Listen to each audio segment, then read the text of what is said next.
So last క్లాస్లో మనం ఏం స్టార్ట్ చేసాం, ఒక ఎగ్జాంపుల్ చెప్పుకొని మనం చూస్తున్నాం ఒక్కొక్క ఐటెం. క్యాపిటల్ ఏంటి, లోన్ ఏంటి, క్యాపిటల్ ఏంటి, లయబిలిటీ ఏంటి చెక్ చేసుకో.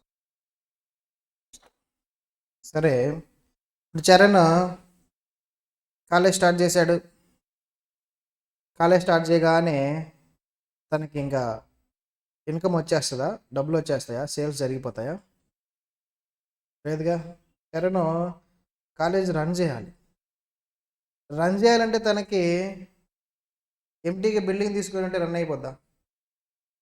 కొన్న అసెట్స్, ఎక్స్పెండిచర్స్ అన్నీ కావాలి. ఏమేం కావాల్సి వస్తాయి, రిక్వైర్మెంట్స్ ఏంటో చెప్తారా? చరణ్ క్లాసెస్కి రిక్వైర్మెంట్ చెప్పండి, మీకు కనపడే చుట్టుపక్కల. ఫస్ట్ ఫర్నిచర్ కావాలి. ఏదైనా లోన్ కావచ్చు, ఏదైనా. అతను ఏం చేశాడు, ఒక ఎంత కలెక్ట్ చేశాడమ్మా, మొత్తం అమౌంట్ 50 lakhs కలెక్ట్ చేశాడు కదా. సో ఫర్నిచర్ కావాలి, బెంచెస్, పోడియమ్స్, చైర్స్, ఫర్నిచర్ అంతా కావాలి, టేబుల్స్, ఫర్నిచర్. నెక్స్ట్ ఇంకా ఎలక్ట్రికల్ ఎక్విప్మెంట్. సరే, ఐప్యాడ్స్, కంప్యూటర్స్, కెమెరాస్, అవునా, కెమెరాస్ కావాలి. ఇంకా ఫస్ట్ ఇవన్నీ పెట్టడానికి ఇది బిల్డింగ్ కావాలి. బిల్డింగ్ లేకుండా మనం చెట్టు కింద పెట్టలేంగా. ఓల్డెన్ డేస్లో చదువుకున్నట్టు చెట్టు కింద కూర్చొని కష్టం, పాసిబుల్ అవ్వాలి. ఓకేనా? సో నెక్స్ట్ ఇంకా ప్రొజెక్టర్స్ కావాలి.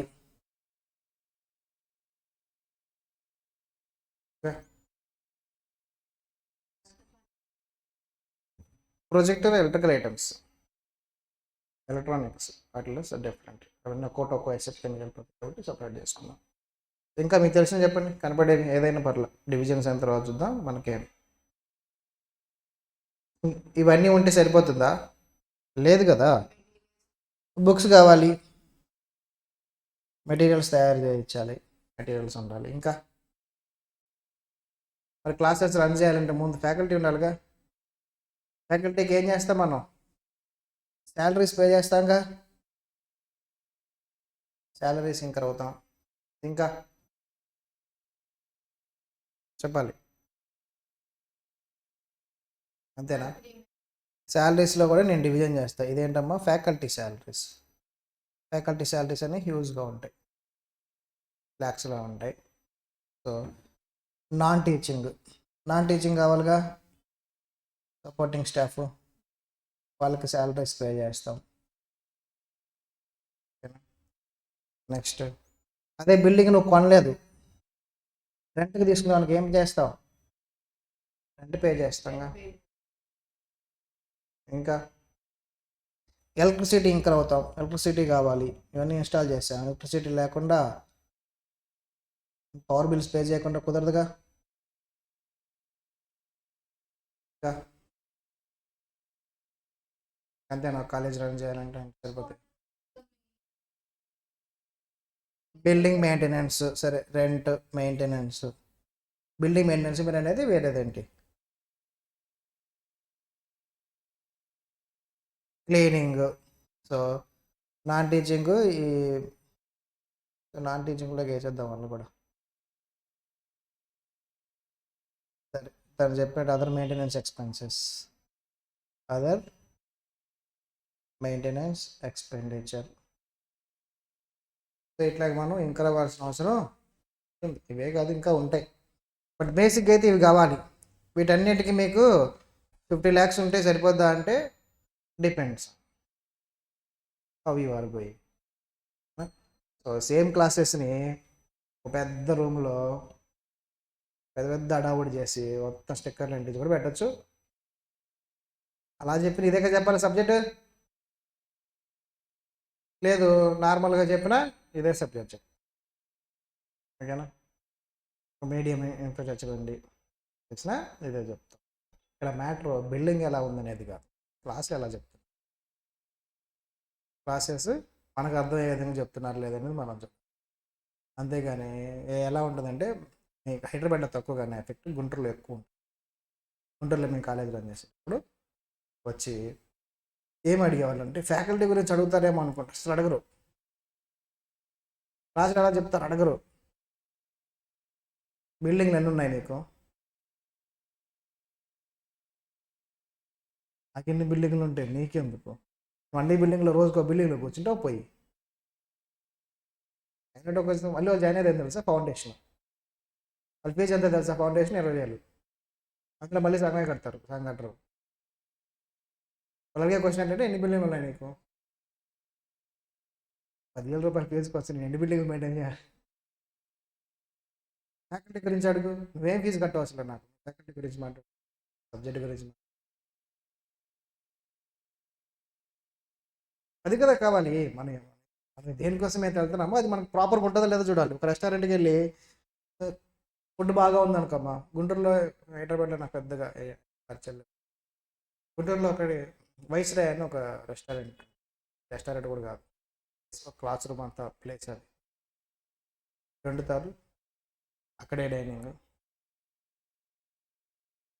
కానీ దానికి ఉన్న సేల్స్ పెద్ద 5 స్టార్ హోటల్ సేల్స్ కూడా గుంటూరులో అయితే అంత సేల్స్ ఉండవేమో. బిర్యానీ సేల్స్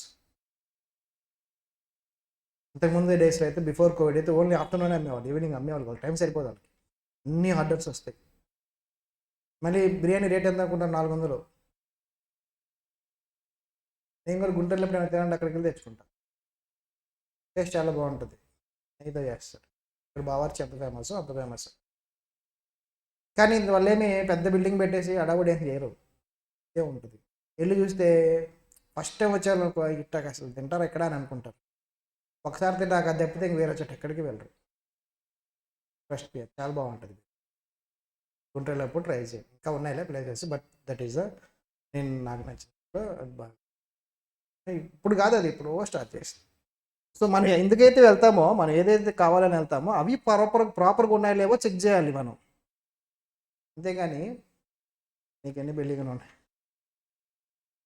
మనకి ఇంటర్మీడియట్ కాలేజ్ లేదు, బిల్డింగ్లు ఉండవు ఆబ్వియస్గా. ఇంటర్మీడియట్ కాలేజ్ ఉంటే కదా నాకు బిల్డింగ్ కావాలి, లేకుంటే తెచ్చుకుని ఏం చేసుకోవాలి బిల్డింగ్ బెస్ట్గా. డిగ్రీ కాలేజ్ ఉంటే లేదు, అవి ఉంటే వేరు. అవి చూపించి సీఎం ఇంటర్ అడ్మిషన్ జాయిన్ అమ్మని నేను అడగకూడదు, ఒకవేళ ఉన్నా కూడా. మీరు సీఎం ఇంటర్ జాయిన్ అప్పుడు నేను ఇంటర్మీడియట్ కాలేజ్ పరిస్థితి అంటే అడగకూడదు, అది మనకు సంబంధం లేదు. సరే, అపార్ట్ ఫ్రమ్ దిస్ సబ్జెక్ట్లోకి వద్దాం. నేను ఏం చేశానంటే, మీరు అబ్జర్వ్ చేస్తే మనకున్న ఎక్స్పెండిచర్స్ని 2 థింగ్స్గా డివైడ్ చేసి నాకేం కావాలంటే ఎందుకు డివైడ్ చేసామో చెప్పాలి మీరు. మీకేం కానీ ఏమనిపిస్తుంది, ఇవేంటి డిఫరెన్స్ ఏమైనా తెలుస్తుందా, అవేంటి వెరీ గుడ్. ఇవేంటమ్మా, నేను డివిజన్ చేసే కంటే ముందు ఇవన్నీ కూడా ఎక్స్పెండిచరే అంటాను నేను. ఇవన్నీ కూడా ఎక్స్పెండిచరే బేసిక్గా, ఖర్చులేగా. ఇప్పుడు నువ్వు ఒక ఫర్నిచర్ పర్చేజ్ చేయాలి, అమౌంట్ ఎక్స్పెండిచర్ ఇంకర్ అయితేనే కదా నీకు ఫర్నిచర్ వచ్చింది. ఫస్ట్ అయితే ఎక్స్పెండిచర్ ఇంకర్ అవుతాం మనం. తర్వాత ఏం చేస్తామంటే మన అకౌంటింగ్ కంఫర్ట్ కోసం మన అకౌంటింగ్ ప్రిన్సిపల్స్ని ఫాలో అవుతూ ఆ ఎక్స్పెండిచర్ని డివైడ్ చేస్తాం. అన్ని ఎక్స్పెండిచర్సే, కానీ మన కంఫర్ట్ కోసం, మన అకౌంటింగ్ ప్రిన్సిపల్స్ కోసం మనం వాటిని ఏం చేస్తాం, డివైడ్ చేస్తాం. ఎలా డివైడ్ చేస్తామంటే ఎక్స్పెండిచర్ని ఈ టాప్లో రాసిన వాటన్నిటినేమో క్యాపిటల్ ఎక్స్పెండిచర్ అంటాం. క్యాపిటల్ ఎక్స్పెండిచరే కాకపోతే క్యాపిటల్ నేచర్. మరి డౌన్లో రాసిన లిస్ట్ అన్నీ ఏంటండి అంటే ఎక్స్పెండిచరే కాకపోతే రెవెన్యూ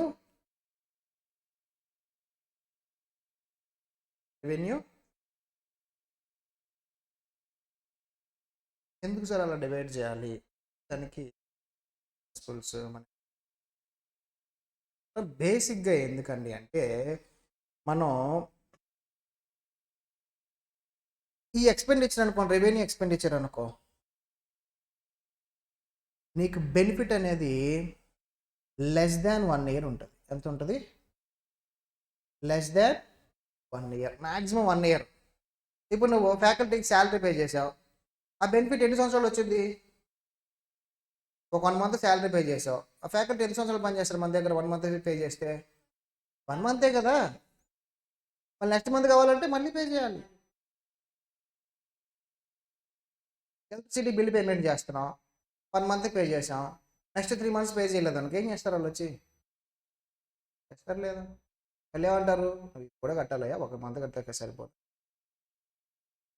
ఇప్పుడు ఫర్నిచర్ షాప్కి వెళ్ళి బెంచ్లు తెచ్చుకున్నాం, ఒకరోజు పర్చేజ్ చేసాం, 20 బెంచెస్ తెచ్చి 30 బెంచెస్ క్లాస్లో వేసేసాం.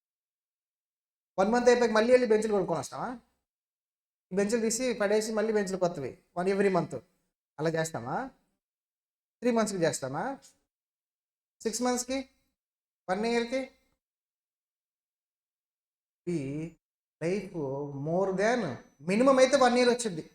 2 ఇయర్స్ అవ్వచ్చు, 3 ఇయర్స్ అవ్వచ్చు, 10 ఇయర్స్ అవ్వచ్చు. ఆ ఐటమ్ని బట్టి, ఆ ప్రోడక్ట్ని బట్టి డిపెండ్స్ అయి ఉంటుంది దాని లైఫ్ అనేది. బట్ కానీ దాని బెనిఫిట్ ఏమవుతుంది? మోర్ దాన్ 1 ఇయర్ ఉంటుంది. వచ్చే బెనిఫిట్స్ మోర్ దాన్. అండ్ రెండోది ఏంటంటే, ఇదో బెనిఫిట్ కండిషన్. ఏంటమ్మా? బెనిఫిట్ రిటర్న్స్ ఏదైనా రాసు డీటెయిల్డ్ డెఫినేషన్స్ అనేవి నీకు మెటీరియల్ సపరేట్గా నేనే రాసిస్తాను, చేస్తున్నా. వర్క్ అయింది, ట్రైయింగ్ అనమాట, ఇవన్నీ నేనే ప్రిపేర్ చేస్తున్నా, ఇచ్చేస్తాను నేను. ఇవన్నీ మీరు చదువుకోండి చాలు. క్లాస్లో చెప్పని డెఫినేషన్స్ కూడా ఇస్తా, ఎగ్జామ్లో ఇస్తారు అనుకునే కవర్ చేస్తా, వాటి వరకు చదవండి చాలు. ఇంట్రడక్షన్ అంతా కూడా మీకు గెట్ హార్డ్లీ ఒక 10 చాలు. నెక్స్ట్ నేను చూడండి ఇదేంటమ్మా? క్యాపిటల్ ఎక్స్పెండిచర్ ఏం చెప్తుంది? బెనిఫిట్ అనేది మోర్ దెన్ 1. మన intention to hold for at least 1 year are more than 1 year. Intention to held for more than 1 year. ఎప్పుడు నువ్వు డిసైడ్ అవ్వాల ఇంటెన్షన్ అంటే at the time of purchase, at the time of expenditure. For suppose ఈరోజు నేనేం చేస్తున్నానంటే iPad కొనడానికి వెళ్ళా, ఐప్యాడ్ని purchase చేయడానికి వెళ్ళా. నేను ఐప్యాడ్ పర్చేజ్ చేయడానికి వెళ్ళేటప్పుడు క్రోమా షోరూంలోకి వెళ్ళేటప్పుడు నేనేమనుకున్నానంటే, ఈ ఐప్యాడ్ని నేను ఒక 5 ఇయర్స్ అన్నా యూజ్ చేయాలి అనుకొని వెళ్ళి నేను ఇంకో 1,50,000 ఖర్చు, 1,20,000 ఎక్స్టెండెడ్ వారంటీలు, పెన్ను, ఈ పెన్ను 12,000-13,000 ఉంటుంది. ఇలా మొత్తం కలిపి మళ్ళీ దీనికి పౌచ్లు అని ఇవన్నీ అన్నీ ఖర్చు పెట్టా. మొత్తం చూస్తుంటే 1,30,000 దాకా అయింది ఏదైనా కానీ, పౌచ్లు అవే, ఈ ప్యాడ్లు కానీ అవన్నీ. ఎందుకు ఖర్చు పెట్టే అంత 1 మంత్ కోసమా? నా ఇంటెన్షన్ ఏంటి? 5 ఇయర్స్ పాటు హోల్డ్ చేయాలి. ఏ రోజు డిసైడ్ అయినది? At the time of purchase. At the time of purchase decide అయ్యా ఏమని, నేను 5 ఇయర్స్ ఉండాలి అట్లీస్ట్, దీన్ని మెయింటైన్ చేయగలను, వాడుకోవాలి, బెనిఫిట్స్ నేను పొందాలి. అంటే మోర్ దెన్ 1 ఇయర్ అయితే మినిమం అయితే 1 ఇయర్ ఉంటానుగా. ఒక ప్రాజెక్ట్ కొనేటప్పుడు మేము ఎలా ఆలోచిస్తామంటే, మాకు అట్లీస్ట్ ఇది ఒక 2 ఇయర్స్ వస్తే, అంటే దాని లైఫ్ అంతే ఉంటాయి. మనం వాడే వాడకానికి, మన వాళ్ళు చేసే మెయింటెనెన్స్కి 2 ఇయర్స్ కంటే ఒక ప్రొజెక్టర్ రాదు, ఒక్కోసారి ఒక బ్యాచ్కి అయిపోతుంది. బట్ నా ఇంటెన్షన్ ఏంటంటే మినిమం 1 ఇయర్ అయితే మెయింటైన్ చేయాలనే ఆలోచన ఉంటారు నేను. ఎందుకంటే వేలకు పెట్టి ఖర్చు పెట్టి బ్యాచ్ మార్చాలనుకో, ఫీజులు డబుల్ చేయాలి, పాసిబుల్ అవ్వదు. కాబట్టి మన బడ్జెట్లోనే మనం ఇంటెన్షన్ అనేది పర్చేజ్ చేసేటప్పుడు అట్లీస్ట్ మినిమం 1 ఇయర్ దాన్ని మెయింటైన్. నెక్స్ట్ ఇప్పుడు మీ బ్యాచ్కి మెటీరియల్స్ ప్రింట్ చేపిస్తున్నాం. మీ బ్యాచ్కి మెటీరియల్స్ మేము ఆల్రెడీ అకౌంట్స్ నేను చేంజ్ చేస్తుంటాం.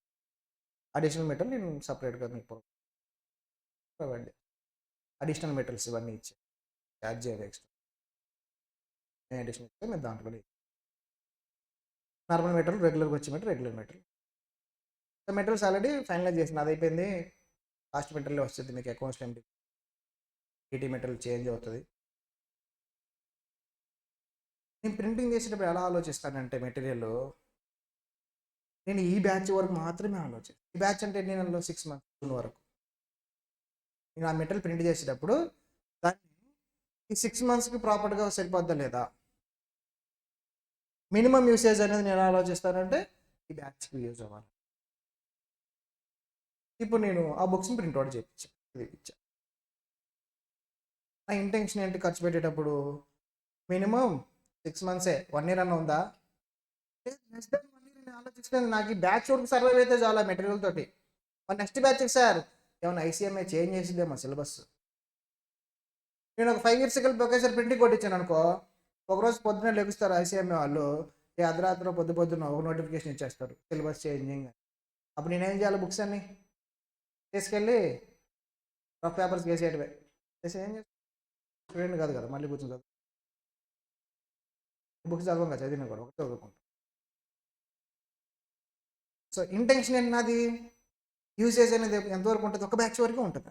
తర్వాత మళ్ళీ సపరేట్గా మళ్ళీ ఫ్రెష్గా నేను ఫస్ట్ రోజే డిసైడ్ అవుతాను. రోజులు హోల్డ్ ఫస్ట్ దాని నేచర్ ఆఫ్ దాని నేచర్ని బట్టి దాని నుంచి మాకు రిటర్న్ ఎన్ని రోజులు ఎంత టైం వస్తుంది? Less than 1 year, more than 1 year. అంటే intention to held for at least minimum 12. Intention to held for at least minimum 12 months. Intention to for at least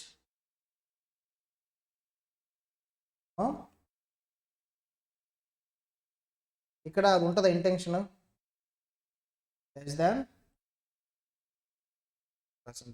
debit వచ్చేది లెస్ దాన్ 1 ఇయర్. ఆబ్వియస్గా ఈరోజు నేను ఇది AS10 చెప్పేటప్పుడు ఈ డెఫినేషన్ డీటెయిల్గా డిస్కస్ చేస్తాను. Definition as per AS10 asset అంటే డెఫినేషన్ ప్రస్తుతానికి అండర్స్టాండ్ కోసం నేను ఇంతవరకు చెప్పాను. సో అది క్యాపిటల్ ఎక్స్పెండిచరా రెవెన్యూ ఎక్స్పెండిచరా అని నువ్వు డిసైడ్ చేయాలంటే నువ్వేం చేయాలి? 2 థింగ్స్ని వెరిఫై చేయాలి. దాని నుంచి నీకు రిటర్న్స్ అనేవి లెస్ దాన్ 1 ఇయర్ వస్తుందా, మోర్ దాన్ 1 ఇయర్ వస్తుందా చూడాలి. లెస్ దాన్ 1 ఇయర్ వచ్చిందనుకో అది revenue expenditure, more than 1 year వస్తుందనుకో అది క్యాపిటల్ ఎక్స్పెండిచర్. అండ్ అది నువ్వు క్యాపిటల్ ఎక్స్పెండిచర్ అనుకోగానే క్యాపిటల్ కింద ఎసెట్ కింద రాయం. కానీ ఎప్పుడు రాస్తావు అంటే ఎసెట్ కింద intention to held for at least minimum 12 months ఉండాలి నా దగ్గర. నేను కొన్న ఐప్యాడ్ ఎందుకు కొన్నానంటే ఒక 10 days యూస్ చేస్తాను అంతే. నేను తర్వాత ఏం చేస్తా? మళ్ళీ అమ్మేస్తా సెకండ్. ఎందుకంటే నాకు 10 days చాలు, తర్వాత అవసరం లేదు. నాకు ఇంటెన్షన్ ఉందా మోర్ దాన్ 1 year? అప్పుడు నేను ఏం చేస్తా? ఆ డిఫరెన్స్ అమౌంట్ నేను చేస్తాను ఎక్స్పెండిచర్ కింద రాసేస్తా బిఎన్ఎల్లో. అంతేగాని ఎసెట్ అని చెప్పేసి నేను ఒక ఎసెట్ అకౌంట్ ఓపెన్ చేసి బ్యాలెన్స్ షీట్లో మెయింటైన్ చేయండి. ఓకేనా? 2 థింగ్స్ మనం చెక్ చేయాలి. అది క్యాపిటల్ డౌన్.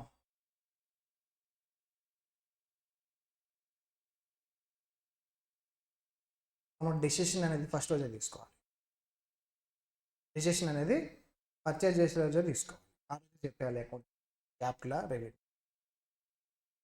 తర్వాత నువ్వు సేల్ చేయొచ్చు. తర్వాత నువ్వు సేల్ చేసినంత మాత్రం రెవెన్యూ అయిపోతుంది. ఎసెట్కి ఎసెట్ సేల్ చేస్తే ఏదైతే ప్రిన్సిపల్స్ యూస్ చేస్తాం అదే ప్రిన్సిపల్స్ యూస్ చేసి profit and loss find out చేయడం అంతా కామనే. బుక్స్లో ఎసెట్ కింద రాస్తాం, రెవెన్యూ కింద రాయం. క్యాపిటలే అవుతుంది. Capital asset. ఇప్పుడు ఐప్యాడ్ అని చెప్పి ఎసెట్ అకౌంట్ ఓపెన్ చేస్తావు. ఫస్ట్ రోజు ఏమనుకున్నావు? ఈ ఐప్యాడ్ నేను ఒక 5 years వాడాలనుకుని రాసా. ఐప్యాడ్ ఏం చేశాను? నేను పర్చేజ్ చేశాను. ఎంత పెట్టి పర్చేజ్ చేశా? 2 bank 1 lakh పర్చేజ్ చేశా ఐప్యాడ్. ఎసెట్ కాబట్టి ఎసెట్ అకౌంట్ సపరేట్ ఓపెన్ చేశా.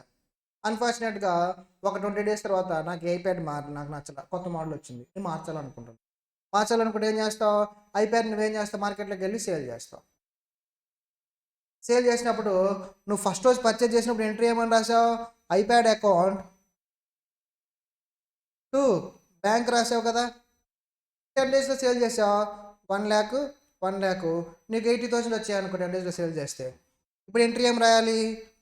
Bank account debit to iPad ఏగా ఉంది, ఐప్యాడ్ అనే రాస్తాం. 80,000 ఐప్యాడ్ 1 lakh డిఫరెన్స్ 20,000ని P&Lలో రాసేసుకో. ఇది ఎసెట్ ప్రిన్సిపల్. సిపిఐలో చెప్పుకుంటాం, డిప్రిసియేషన్లో చెప్పుకుంటాం. Asset principle. ఎసెట్ ప్రిన్సిపలే అప్లై చేస్తాం. ఫస్ట్ రోజే నువ్వు డిసైడ్ చేయాలి. తర్వాత మారింది సార్ దాని స్టేటస్, దాన్ని రెవెన్యూ కింద ట్రీట్ చేస్తామా? చెయ్యం. దాని రూల్స్ దానికి ఉంటాయి, దీని రూల్స్ దీన్ని ఫాలో అవుతాం. ఫస్ట్ రోజు డిసైడ్ అయిపోవడానికి. నువ్వు పర్చేజ్ చేసిన రోజు ఎంట్రీ రాయాలిగా, ఏమని రాస్తావు ఎంట్రీ? ఇదే అయిపోయాడు నాది ఎలక్ట్రానిక్ షాప్ అనుకో, నాది ఏంటండి అంటే రిలయన్స్ డిజిటల్స్ ఐప్యాడ్స్ని కొంటా. ఎందుకు కొంటా ఐప్యాడ్స్ రిలయన్స్ డిజిటల్స్లో? నేను సేల్ చేయడానికేగా. అంటే ఏ రోజు డిసైడ్ చేసేదాన్ని? రోజు. నేను రిలయన్స్ డిజిటల్స్ ఐప్యాడ్ కొన్నా. ఐప్యాడ్ ఎందుకు కొన్నానంటే ఆఫీస్లో బిల్లింగ్ కౌంటర్లు యూజ్ చేయడానికి కొన్నా. ఎప్పుడు డిసైడ్ చేశాను అది? ఫస్ట్ రోజు కంపల్సరీగా నువ్వు ఎంట్రీ రాసేటప్పుడు డిసైడ్ అవ్వాలి, అది క్యాపిటల్ కింద రాయాలా రెవెన్యూ కింద రాయాలా. క్యాపిటల్ అనుకో అసెట్ అనుకో ఐప్యాడ్ అని చెప్పి ఒక అకౌంట్ ఓపెన్ చేస్తావు. అదే రెవెన్యూ అనుకో ఏం చేస్తాం? ఐప్యాడ్ అని ఓపెన్ చేయం, పర్చేజెస్ అని రాస్తాం. పర్చేజెస్ అకౌంట్ డెబిట్ అని రాస్తాం. గూడ్స్ కదా, రాసేటప్పుడు డిసైడ్ అయిపోవాలి మనం. ఇది don't have any other option. తర్వాత చేంజెస్ అన్ని ఎక్సెప్షన్స్ ఉంటే అది స్టాండర్డ్లో చూసుకుందాం. యాజ్ ఆఫ్ నవ్ ఏంటమ్మా, on the first day itself will decide capital or. ఎలా చెప్తావు అది క్యాపిటల్ రెవెన్యూ అని? 2 things. The benefits or return should be at least minimum 12 months or 1 year. 12 months. And we have an intention to held for at least 12 months.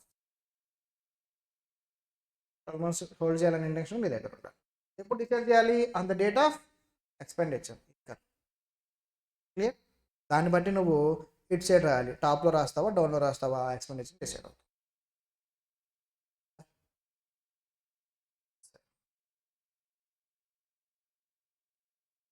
రాసుకోండి. Capital versus revenue 3 questions అడుగుతారు. లేదంటే write about capital expenditure అడిగినప్పుడు మీరు ఆ definition పీపీలో చెప్పే definition రాసి differences అడుగుతుంటారు ఎక్కువ.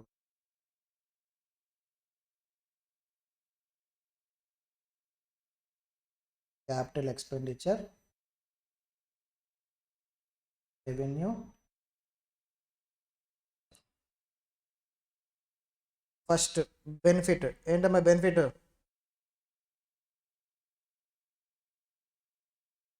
మోర్ దెన్ 1 year ఉండాలి. Expenditure helps to generate revenue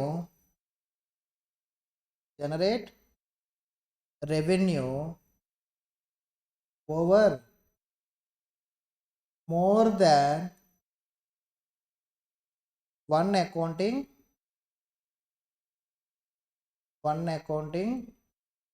period. More than one accounting. Same lines రాస్తూ expenditure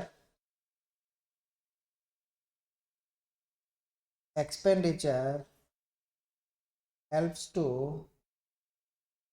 generate revenue or income అయినా అనొచ్చు.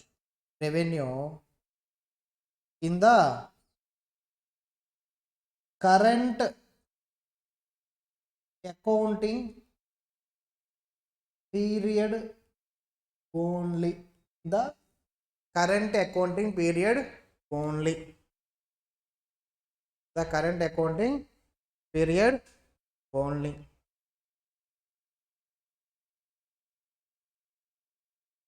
The current accounting period. Second, frequency of expenditure. ఇప్పుడు furniture నేను ఎన్నిసార్లు పర్చేజ్ చేస్తాను సంవత్సరంలో? మళ్ళీ ఎప్పుడు పర్చేజ్ చేస్తా అంటే 2 ఏళ్ళకో 3 ఏళ్ళకో పర్చేజ్ చేస్తాను, అంతేగాని ఎవ్రీ మంత్ ఎవ్రీ ఇయర్ నేను పర్చేజ్ చేయనుగా. సో ఇది ఫ్రీక్వెంట్గా ఉంటుందా, రేర్గా ఉంటుందా? మరి శాలరీస్ ఎవరి మంత్ పే చేస్తానా, లేదంటే 2 yearsకి ఒకసారి పే చేస్తాను? ఎవరి మంత్ పే చేస్తాను. దాని ఫ్రీక్వెన్సీ కంటిన్యూస్గా ఉంటుంది. ఓకేనా?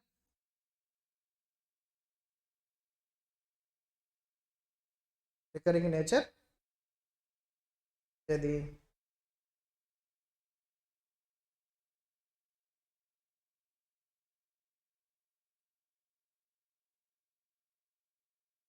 అది ఫ్రీక్వెన్సీ అని రాస్తాం. అంటే ఫ్రీక్వెన్సీ అని రాద్దాం. బేసిక్స్లో వాడే లాంగ్వేజ్, స్టాండర్డ్లో కొంచెం different. Right. Expenditure incurred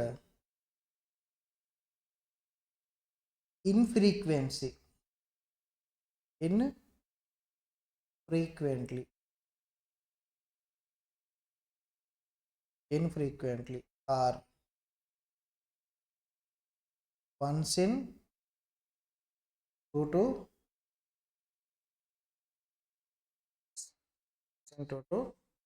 5 years. దాన్నే రికరింగ్ అని కూడా అంటాం, నాన్ రికరింగ్ అని కూడా అంటాం. రాస్తారా?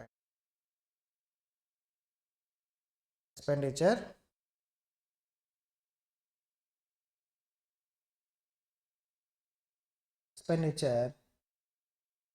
incurred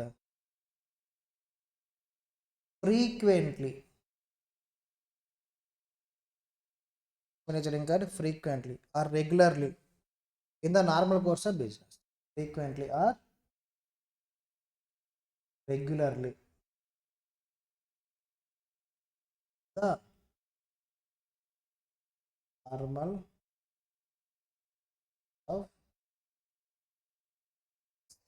course of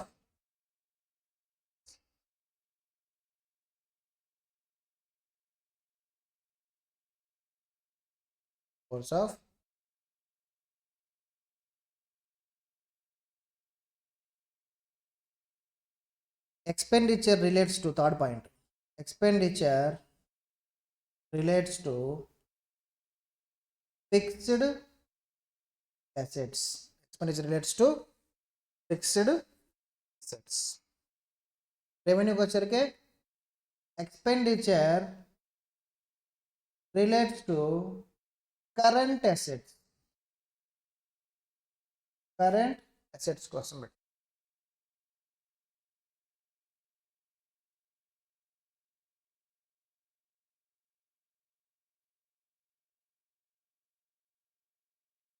normal points రాసుకుంటే expenditure incurred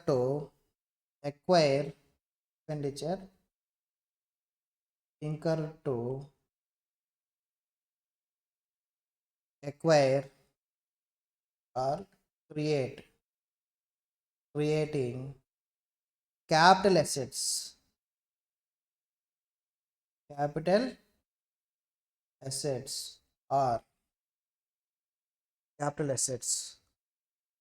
or increasing their productive capacity or increasing their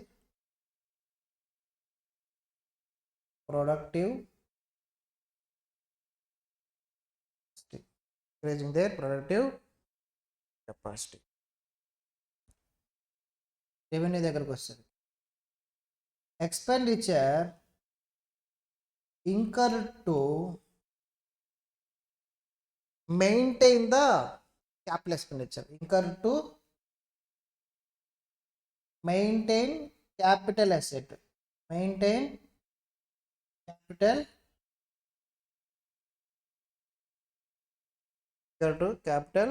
assets. Maintain capital assets. ఏంటి డిఫరెన్స్?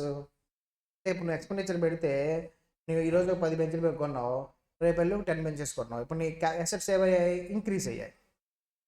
అసెట్ ఏమైంది? నా దగ్గర ఈరోజు ఒక బిల్డింగ్ ఉంది, ఒక క్లాస్ రూమ్ ఉంది. రేపు ఏం చేశానంటే ఇంకో క్లాస్ రూమ్ పర్చేజ్ చేశాను. నా కెపాసిటీ ఏమైంది? ఇంక్రీజ్. సో కెపాసిటీ ఇంక్రీజ్ అని అవుతుంది, లేదంటే న్యూ అసెట్ నీకు జనరేట్ అవుద్ది కదా. నెక్స్ట్ లేదంటే నేను ప్రోడక్ట్ని అప్గ్రేడ్ చేశాను. ఇప్పుడు సిపియూలు ఏం చేశానంటే OS7 ఉంది, i5 అది. నేనేం చేశానంటే i7 ప్రాసెసర్ తీసుకొచ్చి ఇన్స్టాల్ చేశాను, ఒక 20,000 ఖర్చు. దానివల్ల దీని కెపాసిటీ ఏమవుతుంది? Life increase. సేమ్ అసెటే, కానీ నేను చేసిన మాడిఫికేషన్ వల్ల ఏమవుతుంది? దాని లైఫ్ పెరుగుతుంది, బెనిఫిట్ పెరుగుతుంది, కెపాసిటీ ఇంక్రీజ్. అలాగే నాకు కారు ఉంది, నేను కారు ఏం చేయాలంటే ఎవ్రీ 6 మంత్స్కి వస్తుంది, దాన్ని మనం ఏం చేయాలి, సర్వీసింగ్కి ఇవ్వాలి. సర్వీసింగ్ ఇవ్వడం వల్ల నా కార్ కెపాసిటీ అని పెరిగిద్దా?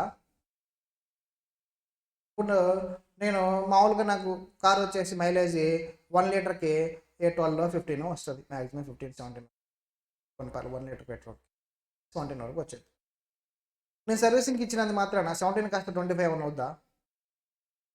అదిగా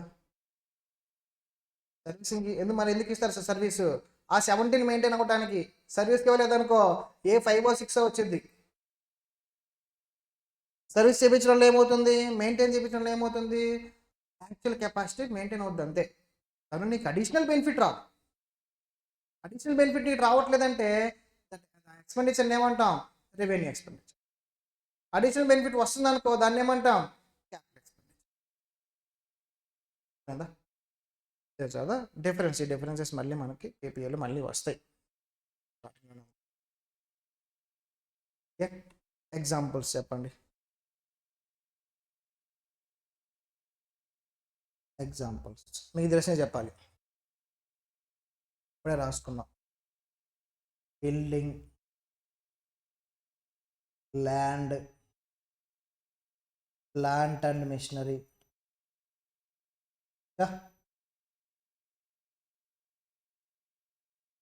ఫైనాన్షియల్ అసెట్స్ వద్దులేమా, ప్లాంట్ అండ్ మిషనరీ ఎవరైనా దాదాపు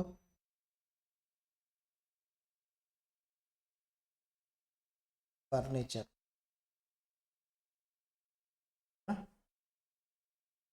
రెవెన్యూ ఎక్స్పెండిచర్కి ఎగ్జాంపుల్ చెప్తారా?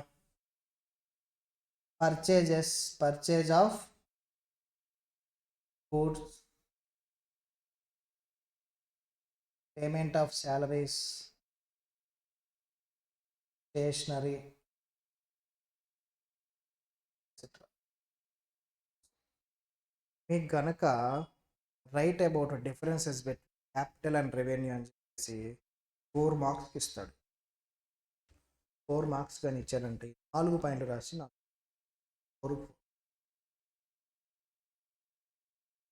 ఇవే పాయింట్స్ రాయాలా? ఆ మోడల్లో నువ్వు నీకు నచ్చిన వాటిని చూసి టెస్ట్ చేసి, ఓకేనా? దీని మీద సంబంధించి క్వశ్చన్ లేకుండా ఎప్పుడు క్వశ్చన్ పేపర్ ఉండదు. క్యాపిటల్ వర్సెస్ రెవెన్యూ అనే క్వశ్చన్ లేకుండా క్వశ్చన్ పేపర్ అనేది అది ఎలాగైనా అడగొచ్చు క్వశ్చన్. మీకు ఎగ్జాంపుల్స్ ఇచ్చి ఫైండ్ అవుట్ చేయమంటాడు, ఇది క్యాపిటల్ ఎక్స్పెండిచర్ రెవెన్యూ ఎక్స్పెండిచర్ అంటాడు. అలా ఇచ్చినప్పుడు ఏం చేస్తామంటే కింద చెప్పే డెఫినేషన్, దాని డీటెయిల్ డెఫినేషన్ ఏ స్టైల్లో చెప్పుకుంటాం, ఆ డెఫినేషన్ ఒకటి రాసేసి కింద so this expenditure is not a capital, this expenditure A capital, అట్లా పాయింట్స్ ఇస్తాడు, 4-5 పాయింట్స్ ఇస్తాడు. ఆ పాయింట్స్ మనం ఏం చేయాలంటే చెక్ చేసి ఇది క్యాపిటల్ నాన్ క్యాపిటల్ రెవెన్యూ అని డివైడ్ చేసి రాసుకుంటే వెళ్తే అది 7 మార్క్స్కి ఇస్తాడు. 7 వస్తాయి. నేను ఎందుకు ఎంత టైం స్పెండ్ చేశానంటే ఇది గ్యారంటీ. మనం ఒక 100 ప్రాబ్లమ్స్ చేస్తాం, కానీ కొన్ని కాన్సెప్ట్స్ ఎలా ఉంటాయి సరిగ్గా క్వశ్చన్ పేపర్ అని చూడు, క్యాపిటల్కి రెవెన్యూ డిస్కషన్ లేకుండా క్వశ్చన్ పేపర్ ఫ్రీక్వెంట్గా క్యాపిటల్ వర్స్ ఇది మధ్యలో చెప్పుకుంటాం అంటే ఏ స్టైల్ ఒకసారి చెప్పుకుంటాం, అక్కడ ఎసెట్స్ పాయింట్ ఆఫ్ వ్యూలో మాట్లాడుకుంటాం, క్రెడిట్ ఎసెట్ రెవెన్యూ గురించి మాట్లాడుతాం. బట్ బేసిక్స్లో ఏంటంటే ఈ point write about capital expenditure అన్నాడు అనుకో, వాట్ ఈస్ క్యాపిటల్ ఎక్స్పెండిచర్ అని రైట్ అబౌట్ దిస్ ఏం చేస్తాం, ఓన్లీ 4 పాయింట్లు రాస్తాం. క్యాపిటల్ వర్సెస్ రెవెన్యూ అనుకో టేబుల్, ఓకేనా? సో కంపల్సరీగా ఇస్తాడు జనరలైజ్గా. అట్లీస్ట్ 7 మార్క్స్కి ఇస్తే మీకు 5-6 మార్క్స్, 4 మార్క్స్కి ఇస్తే 3 మార్క్స్ మ్యాక్సిమం తెచ్చుకోవాలి. ఫుల్ వస్తాయంటే చెప్పలేము మనం. బట్ ఎప్పుడైనా సరే అకౌంట్స్లో థియరీ క్వశ్చన్ మాత్రం లాస్ట్ రాయాలి, ఫస్ట్ రాయాలి. అకౌంట్స్లో ప్రాబ్లమాటిక్ సబ్జెక్ట్లో థియరీ క్వశ్చన్ రాయాల్సి వస్తే అది లాస్ట్ రాయాలి. Valuation should be satisfied with your answers. మీకు ప్రాబ్లమాటిక్ కాన్సెప్ట్స్ అనేవి మీకు వచ్చు అని వాళ్ళకు కంక్లూజన్ రావాలి. అది ఎప్పుడు వస్తుంది, స్టార్టింగ్ రాదు. స్టార్టింగ్ థియరీ రాసాం అనుకో, they will feel like okay వీళ్ళు థియరీ మీద డిపెండ్ అయ్యారు, వీళ్ళకి ప్రాబ్లమ్స్ రాదు. సో ఇంకా కంక్లూజన్ రాదు కదా, కంక్లూజన్ రాకుండా థియరీ క్వశ్చన్ చూసినప్పుడు ఫుల్ వేయడు, 4కి 3 వేసి వదిలేస్తాడు. అట్టే రాస్తాడు 100%, 3 వేస్తాడు. థియరీ ఎన్నైనా వేయచ్చు, నువ్వు వచ్చి వెళ్ళి క్వశ్చన్ చేయడానికి కూడా లేదు. ఎందుకు 3 years అని అన్ని కరెక్ట్ రాసే కానీ ఆయన ఇంకో పాయింట్ చెప్తాడు, అది రాయలేదమ్మా అంటాడు. నేను చెప్పొచ్చు కదా దీని మీద, ఏమిటిందా అదే లాస్ట్ రాసేవానికి అప్పటికి ఆ వాల్యుయేషన్ నీ మీద కంక్లూజన్ వస్తుంది. ప్రాబ్లమ్స్ అన్నీ ప్రాపర్గా చేసినప్పుడు మీకు కంక్లూజన్ వచ్చింది. లాస్ట్ థియరీ ఎందుకు రాసినప్పుడు టైం సరిపోక రాశారులే అనుకోవాలి. టైం సరిపోలేదు కాబట్టి లాస్ట్లో ఉంది రాశారులే అనుకొని మీకు 4 4 7 7 వేసేయాలి. అది కూడా ఆల్రెడీ నీ మీద కంక్లూజన్ వచ్చింది కాబట్టి. అందుకని ఎప్పుడు కూడా ఎకోర్స్ థియరీ క్వశ్చన్ లాస్ట్ రాయాలి. సీక్వెన్స్ అయితే ఫస్ట్ రాయాలి. ఇప్పుడు అందరూ మీకు బార్ కోర్స్ ఇస్తారు కదా, లేదు లాస్ట్ థియరీ క్వశ్చన్ ఇప్పుడు కూడా మనకి బాగా వచ్చిన క్వశ్చన్ ఫస్ట్ దాదాపుగా మన వచ్చాయి 5 నిమిషాల్లో. క్యాపిటల్ వర్సెస్ రెవెన్యూ డౌట్స్ ఉన్నాయి ఎంతవరకు? చాలా చాలా ఇంపార్టెంట్ ఇష్యూ. ఎంత టైం సరిగ్గా 4 నుంచి 7 మార్క్స్. 7 మార్క్స్ చాప్టర్ క్వశ్చన్ వచ్చే చాప్టర్ డిస్కస్ చేయాలంటే అట్లీస్ట్ మీకు 2 days 3 days పట్టింది. డైలీ 3 hours చొప్పున 7 to 10 hours పడుతుంది. ఏదైనా ఒక చాప్టర్ తీసుకున్నా, ఇన్సూరెన్స్ క్లెయిమ్స్ అంటే ఒక చాప్టర్ తీసుకున్నా అది గ్యారెంటీగా వచ్చిందని మనం డిస్కస్ చేయలేం. 10 days తర్వాత కూడా నీకు ఆ ప్రాబ్లం అన్నీ అర్థమవుతాయంటే ఒక్కోసారి నువ్వు క్లాస్ మిస్ అయితే అర్థం కాదు, బట్ ఇది అర్థం. అందుకని కొన్ని కొన్ని ఇంపార్టెంట్ నేను మీకు ఫౌండేషన్ వచ్చినప్పటికీ దాన్ని టైం చేస్తున్నాను. అది మీకు ఓకేనా? నోట్ చేస్తున్నారా?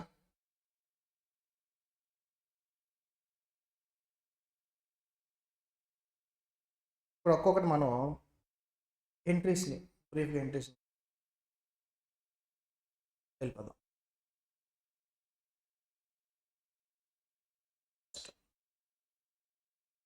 బిజినెస్ స్టార్ట్ చేయాలి. ఫస్ట్ చెప్పండి నాకు, మీరు ఎంట్రీస్ కానీ బుక్స్ ఎవరు బుక్స్లో ప్రిపేర్ చేస్తారు? బుక్స్ ఆఫ్ అకౌంట్స్ ఎవరు బుక్స్లో ప్రిపేర్ చేస్తాం? ఎవరి కోసం ప్రిపేర్ చేస్తాం? బిజినెస్ కోసం, ఓనర్ కోసం. బిజినెస్ బుక్స్లో ప్రిపేర్ చేస్తాం. మనం బిజినెస్ లాగా ఫీల్ అవ్వాలి, not the owner. Owner point of view ఆలోచించకూడదు. ఓనర్కి అది అవుతుందని ఆలోచించకూడదు, బిజినెస్కి ఏమవుతుందని ఆలోచించు. సో బిజినెస్ బుక్స్లో ఎంట్రీస్. ఇప్పుడు బిజినెస్ స్టార్ట్ చేసాం, చరణ్ బిజినెస్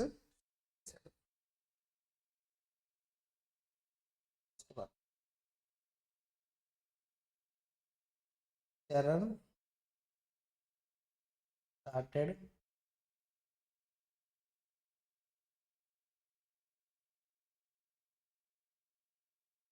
$50 lakhs బ్యాంక్ అను. చెప్పినా చెప్పపోయినా సీఎం ఇంటర్ నుంచి ఏం చెప్పలేదంటే క్యాష్ అనుకోవద్దు, బ్యాంక్ అనుకో. బ్యాలెన్స్ షీట్లో బ్యాంకే యాక్షన్ ఫిక్స్ అవ్వాలి. చిన్నపిల్లలు ఉన్నప్పుడు క్యాష్ ట్రాన్సాక్షన్, పెద్దవాళ్ళం అయ్యాక బ్యాంక్ ట్రాన్సాక్షన్. అది డిఫరెంట్. ఫస్ట్ ఎంట్రీ చెప్తారా? Charan started business with 50 lakhs. Bank account పెట్టు, capital account. Bank account to capital 50 lakhs. ఏం జరిగిందమ్మా అంటే ఎంట్రీని మీరు అనాలిసిస్ చేస్తే మీకు క్యాపిటల్ ఇంట్రడ్యూస్ చేయడం వల్ల బ్యాంక్ బ్యాలెన్స్ ఇంక్రీజ్ అయింది. బ్యాంక్ బ్యాలెన్స్ నథింగ్ బట్ మనకి ఏమవుతుంది? ఎసెటేగా. ఏంటమ్మా అది? ఎసెటేగా. సో నీకు ఎసెట్ ఏమైంది? ఇంక్రీజ్ అయింది. ఎసెట్ ఇంక్రీజ్ అయితే డెబిట్ చేయాలా క్రెడిట్ చేయాలా? డెబిట్.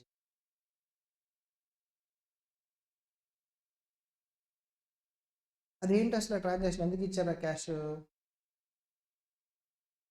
క్యాపిటల్ కోసం. ఓనర్ కదా ఇచ్చింది. అవుట్ సైడ్ రిస్క్ లైబిలిటీ అంటాం. ఓనర్ ఇచ్చారు కూడా దాన్ని ఏమంటాం? క్యాపిటల్. క్యాపిటల్ మనకి ఇంట్రడ్యూస్ అవ్వడం వల్ల క్యాపిటల్ బ్యాలెన్స్ పెరుగుతుందా తగ్గుతుందా? క్యాపిటల్ కూడా ఏమవుతుంది?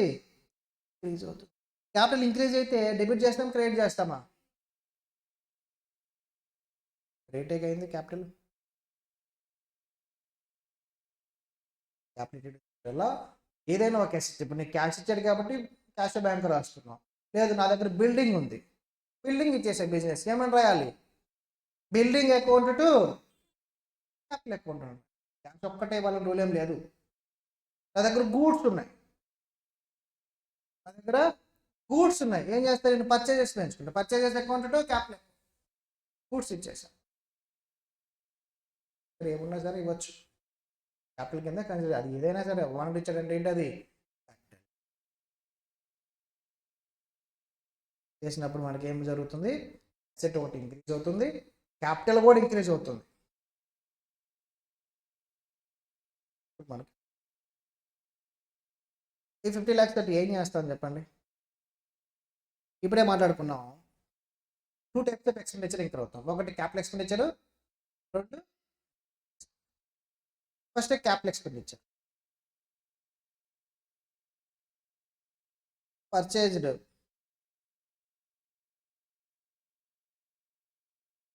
Furniture of rupees 10 lakhs into చెప్తారా furniture? Very good. Furniture account debit to bank. ఎందుకు ఫర్నిచర్ రాసాము, ఎందుకు గూడ్స్ అని రాయలేదు? Capital expenditure account to bank. ఇక్కడ ఎఫెక్ట్ ఏం జరిగిందో చెప్తారా? ఫర్నిచర్ అనే ఒక అసెట్ ఇంక్రీజ్ అయింది. ఇది అసెటేగా, ఫర్నిచర్ నాకు అసెట్ ఇంక్రీజ్ అయింది కాబట్టి ఇంక్రీజ్ అయిన అసెట్ని డెబిట్ చేసావు. ఇంక్రీజ్ అయితే ఏం చేయాలి? అసెట్ డెబిట్ చేయాలి. నువ్వు ఇప్పుడు పేమెంట్ చేసావు. పేమెంట్ చేయటం వల్ల నీ బ్యాంక్ బ్యాలెన్స్ ఏమైంది? బ్యాంక్ బ్యాలెన్స్ రెడ్యూస్ అయిందంటే ఒక అసెట్ తగ్గిందిగా, అసెట్ రెడ్యూస్ అయిందిగా. అసెట్ని డిక్రీజ్ అయినప్పుడు ఏం చేయాలి? డెబిటా క్రెడిటా? క్రెడిట్. బ్యాంక్ డిక్రీజ్ అయింది కాబట్టి డిక్రీజ్ అయిన అసెట్ని ఏం చేస్తాం? క్రెడిట్ చేస్తాం. అదేనా ఫస్ట్ టేబుల్లో చెప్పుకుంది మనం. మీరు ఏ ఎంట్రీ అయినా చూడండి ఆ టేబుల్ మ్యాచ్ అవుతుంది. ఓకేనా? అసెట్ని పర్చేజ్ చేసినప్పుడు అసెట్ ఇంక్రీజ్ అయితే రెండో అసెట్ అనేది డిక్రీజ్ అవుతుంది. ఆర్ లైబిలిటీ అనేది జనరేట్. నువ్వు పేమెంట్ చేయాలి, ఫర్నిచర్ పర్చేజ్ చేసావు కానీ క్రెడిట్ పర్చేజ్ చేసావు. ఫస్ట్ సపోజ్ ఫర్నిచర్ ఎక్కడి నుంచి పర్చేజ్ చేసావు? షార్ట్ కట్ చెప్పండి. మీకు తెలిసింది రాయల్ ఫర్నిచర్స్ నుంచి పర్చేజ్ చేసాం. క్రెడిట్ పర్చేజ్ చేసాం, అమౌంట్ ఏమి ఇవ్వాల, ఫ్యూచర్లో ఇవ్వాలిగా. అంటే మనీ పేయబుల్ ఉన్నప్పుడు పర్సనల్ అకౌంట్ వచ్చిందిగా. పర్సనల్ అకౌంట్ ఏం రాయాలి? To royal furnitures. Royal payable అంటే లైబిలిటీగా. లైబిలిటీ ఇప్పుడు పెరిగిందా తగ్గిందా? లైబిలిటీ ఇంక్రీజ్ అయింది. లైబిలిటీ ఇంక్రీజ్ అయింది, అసెట్ ఇంక్రీజ్ అయింది, లైబిలిటీ కూడా ఇంక్రీజ్ అయింది. లైబిలిటీ ఇంక్రీజ్ అయితే డెబిట్ చేయాలా క్రెడిట్ చేయాలా? క్రెడిట్ చేయాలి. అదేనా చేసాం. అసెట్ అన్నా రెడ్యూస్ అవుతుంది, అంటే లైబిలిటీ అన్నా clear. Capital. Next revenue items.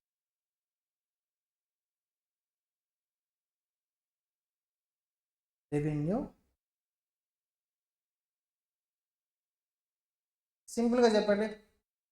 Salaries paid అది ఎక్స్పెండిచరేగా, ఏంటో చెప్తారా? Salaries account debit to bank account for suppose 1 lakh account.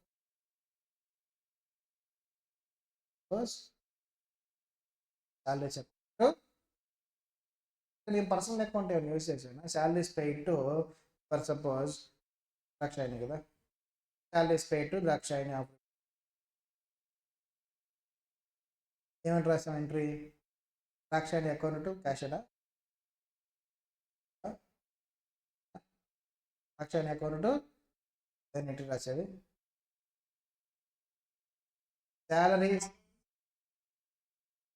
Salaries account bank. ఇక్కడ పర్సనల్ అకౌంట్ యూజ్ చేశానా? మీరు కనుక ఎగ్జామ్లో చూసారనుకో క్లియర్గా ఇచ్చేస్తాడు. Salaries of rupees 1 lakh paid to HDR అలాగే ఏఎస్ ఏ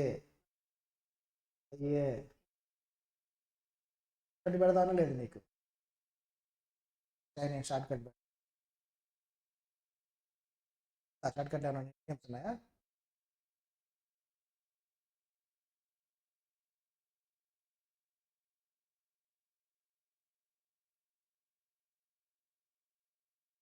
వెస్ట్రన్ కల్చర్ అమ్మా.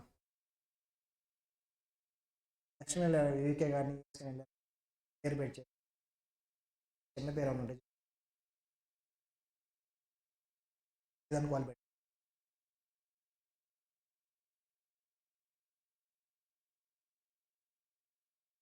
Western culture. సరే, బేసిక్గా మనం ఏంటి జనరల్ ఎంట్రీస్ రాసేటప్పుడు నేమ్ ఇచ్చారనుకో మనం ఏమనుకుంటాం, అది క్రెడిట్ సంబంధించింది అనుకుంటాం. పర్సనల్ అకౌంట్ యూజ్ చేయాలి అని బేసిక్గా మనం అనుకుంటాం, అవునా కదా? చిన్నప్పటి నుంచి చదివి నేర్చుకుంటారు. ట్రాన్సాక్షన్లో నేమ్ ఉందంటే అది క్రెడిట్ ట్రాన్సాక్షన్ కాబట్టి పర్సనల్ అకౌంట్ యూజ్ చేయాలి. ద్రాక్షాన్ని పే చేశారు కాబట్టి ద్రాక్షాన్ని account to bank account.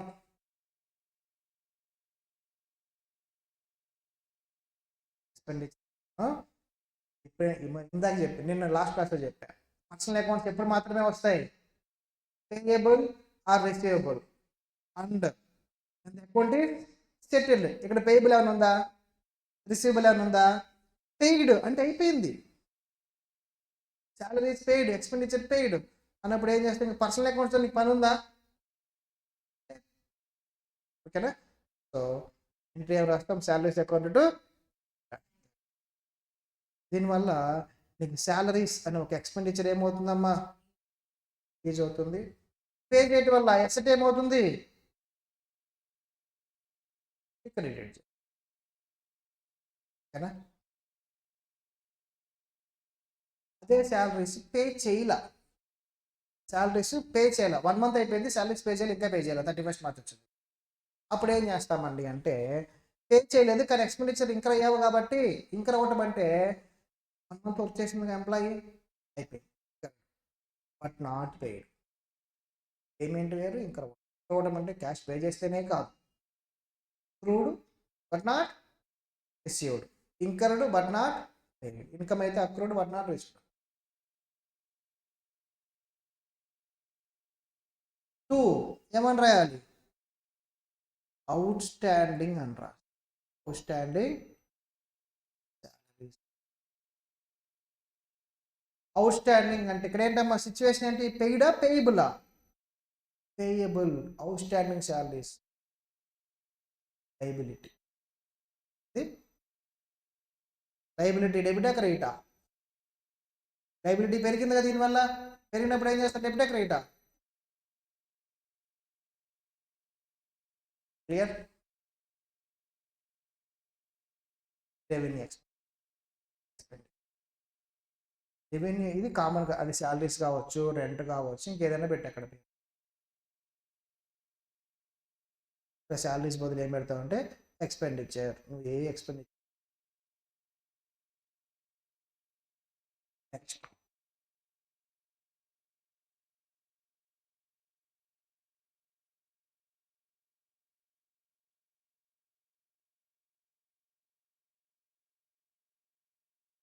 రెవెన్యూలోనే item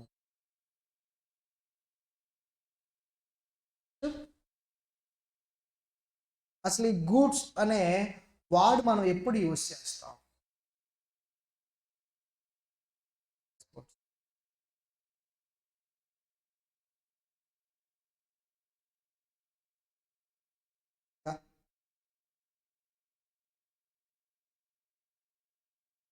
చూసుకోండి.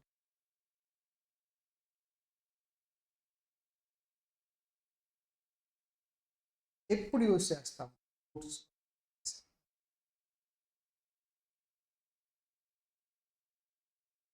ఎప్పుడండి అంటే నీ ప్రిన్సిపల్ బిజినెస్ కోసం నువ్వు ఎక్స్పెండ్, ప్రిన్సిపల్ బిజినెస్ కోసం నువ్వు ఐటమ్స్ పర్చేజ్, దేనికోసం, ప్రిన్సిపల్ బిజినెస్ కోసం ఐటమ్స్ పర్చేజ్ చేస్తాం, స్టాక్ పర్చేజ్, వాటిని ఏమంటాం గూడ్స్ అనే వాడు యూజ్ చేస్తాం. దేనికోసం, ప్రిన్సిపల్ బిజినెస్ కోసం,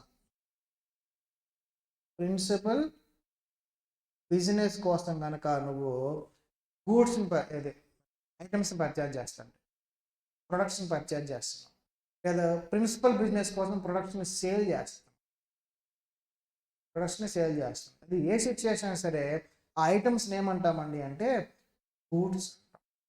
ఇప్పుడు నాకు ఐప్యాడ్ గూడా కాదా? నా ప్రిన్సిపల్ బిజినెస్ ఐప్యాడ్లు కొని అమ్మటమా? అదే రిలయన్స్ డిజిటల్స్కి ఐప్యాడ్ గూడ్ అవుతుందా కాదా? వాళ్ళ పని ఏంటి? వాళ్ళ మెయిన్ బిజినెస్ ఏంటి? ఎలక్ట్రానిక్ ఐటమ్స్ ఐప్యాడ్స్ని పర్చేజ్ చేయటం, సేల్. అవునా? నీ బిజినెస్ ఎందుకోసం పెట్టి అసలు బిజినెస్ నా ప్రిన్సిపల్ మెయిన్ బిజినెస్ ఏంటి?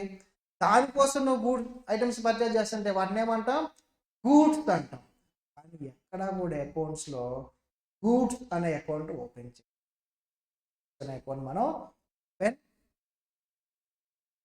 మరి ఏ అకౌంట్ ఓపెన్ చేస్తాం? ఫస్ట్ గూడ్స్ నువ్వు పర్చేజ్ చేసావనుకో, గూడ్స్ నువ్వు పర్చేజ్ చేసావు, purchase of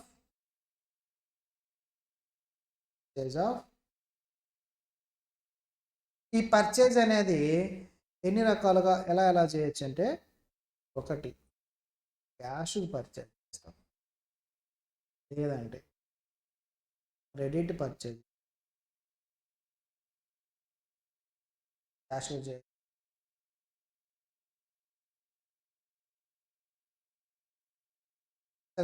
purchase of goods worth 5 lakhs. ఏంటో చెప్పండి? Purchase of goods worth 5 lakhs. Goods అన్నారంటే నువ్వు ఏ అకౌంట్ ఓపెన్ చేయాలంటే పర్చేజ్ అకౌంట్ డెబిట్.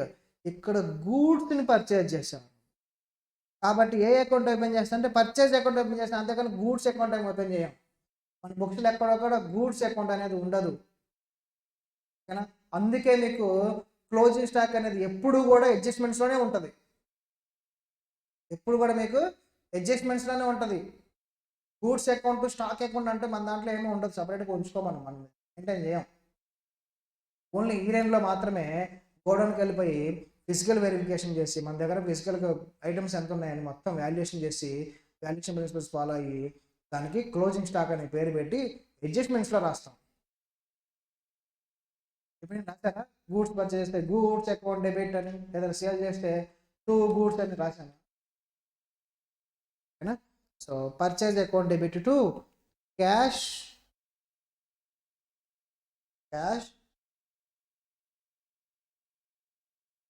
అదే క్రెడిట్కి పర్చేజ్ చేసాం, ఏమని రాస్తాం? పర్చేజ్ అయితే చేసాం కాబట్టి పర్చేజ్ని డెబిట్ చేయాలి. Purchase account debit to suppliers. Creditors account ఏమని రాస్తాం? క్రెడిటార్స్. క్రెడిటార్స్ అంటే ఏంటది? మనకి పే చేయలేదుగా.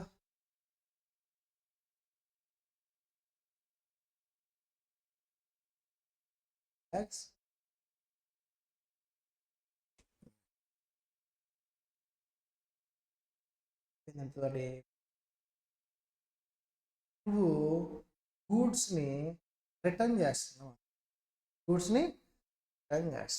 వాళ్ళకి స్పెసిఫిక్గా చెప్పారనుకో, అది క్యాషా నాన్ క్రెడిట్ అని చెప్పారనుకో, దట్ ఈజ్ ఓకే, దాన్ని ఫాలో అయిపోతుంది. ఏం చెప్పలేదు. ఇప్పుడు నేను సింపుల్గా ఏం చెప్తున్నా అంటే returns of goods worth 2 lakhs అన్న, returns of goods worth 2 lakhs అన్న. ఇప్పుడు చెప్పండి, అవి క్రెడిట్గా క్యాష్గా చెప్పగలుగుతాం? అలాగా చెప్పలేం. వాళ్ళు స్పెసిఫిక్గా goods return goods worth 2 lakhs for cash అన్నాడు అనుకో, అది క్యాష్ రిటర్న్స్ స్పెసిఫిక్గా చెప్పాను, డౌట్ ఏం లేదు. ఏం చెప్పాలా, సింపుల్గా రిటర్న్ గూడ్స్ వర్త్ 2 lakhs అన్నావు అంతే. ఈ క్యాష్ క్రెడిట్ ఎలా డిసైడ్ చేయాలంటే అసలు పర్చేస్ ఏంటో చూడాలి. నువ్వు రిటర్న్ చేస్తుంటే ఫస్ట్ పర్చేజ్ చేస్తుంటావుగా, ఆ పర్చేజ్ క్యాష్ పర్చేజా క్రెడిట్ పర్చేజా? సో నువ్వు పర్చేజ్ చేసింది క్యాష్ పర్చేజ్ అనుకో, నీ రిటర్న్స్ కూడా క్యాష్ రిటర్న్సే అవుతాయి. చేసిన పర్చేజ్ అనేది క్యాష్ పర్చేజ్ అనుకో, రిటర్న్స్ కూడా ఏమవుతాయి? క్యాష్ రిటర్న్సే అవుతాయి. రిటర్న్స్కి ఎంట్రీ చెప్పండి. క్యాష్ అకౌంట్ డెబిట్ పర్చేజా పర్చేజ్ రిటర్న్సా? పర్చేజ్ రిటర్న్స్ అకౌంట్ అని ఒక అకౌంట్ ఓపెన్ చేయాలి, అంతేగాని పర్చేజ్ అకౌంట్స్ మైనస్ చేయకూడదు. ఒక న్యూ అకౌంట్ ఓపెన్ చేయాలి. Account name is purchase. అది మన అకౌంట్స్ అడ్జస్ట్మెంట్ చేసుకుంటాం, సపరేట్ అకౌంట్సే. అదే నీ ఒరిజినల్ పర్చేజ్ అనేది క్రెడిట్ పర్చేజ్ అనుకో, ఇప్పుడు నువ్వు వెళ్ళి గూడ్స్ రిటర్న్ ఇస్తే క్యాష్ ఇస్తారా? నువ్వు పర్చేజ్ చేసినప్పుడు డబ్బులు లేదు, రిటర్న్ చేస్తామని చెప్పి ఆయన క్యాష్ ఇస్తాడా? బాగుంటుంది. అప్పుడు రిటర్న్ క్యాష్ ఇచ్చాడు అనుకో, ఏం చేస్తాం, ఫస్ట్ వెళ్తాం ఒక 10 lakhs పెట్టి గూడ్స్ పర్చేజ్ చేస్తాం, ఒక 1 month తర్వాత ఇస్తామని చెప్తాం, మళ్ళీ వెంటనే 2 రోజులు ఆగేసి అందులో 5 lakhs తీసుకొని రిటర్న్ ఇచ్చి క్యాష్ ఏం చేస్తాం, 5 lakhs క్యాష్ చేయొచ్చా? ఇస్తారా క్యాష్ త్వరగా? నీ ఒరిజినల్ ట్రాన్సాక్షన్ క్రియేట్ అయినప్పుడు నువ్వు రిటర్న్ చేసినది ఏమవుతుంది, ఆబ్వియస్గా క్రెడిటే అవుతుంది. ఒరిజినల్ ట్రాన్సాక్షన్ క్యాష్ అయినప్పుడు రిటర్న్ చేస్తే ఆబ్వియస్గా ఫస్ట్ నువ్వు క్యాష్ ఇచ్చావు కానీ ఇప్పుడు క్యాష్ ఇచ్చేస్తావు. సో దీనికి ఎంట్రీ ఏంటమ్మా ఇప్పుడు, creditors account to purchase account. Purchase ఎప్పుడు పర్చేజ్ అకౌంట్ రాయాలి, పర్చేజ్ రిటర్న్స్ చేస్తే పర్చేజ్ రిటర్న్స్నే క్రెడిట్ చేయాలి, అంతేగాని పర్చేజ్ అకౌంట్ టచ్ చేయకూడదు, దాన్ని క్రెడిట్ చేయకూడదు. నువ్వు న్యూ అకౌంట్ ఓపెన్ చేసుకోవాలి, రిటర్న్స్ అనే అకౌంట్. క్లియర్?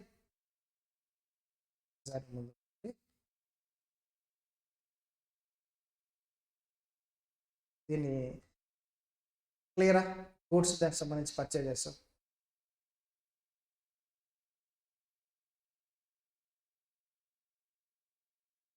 సేల్స్ కూడా చెప్పేస్తే ఇక్కడ అయిపోతుంది. సేల్స్ అనుకోండి, సేల్ ఆఫ్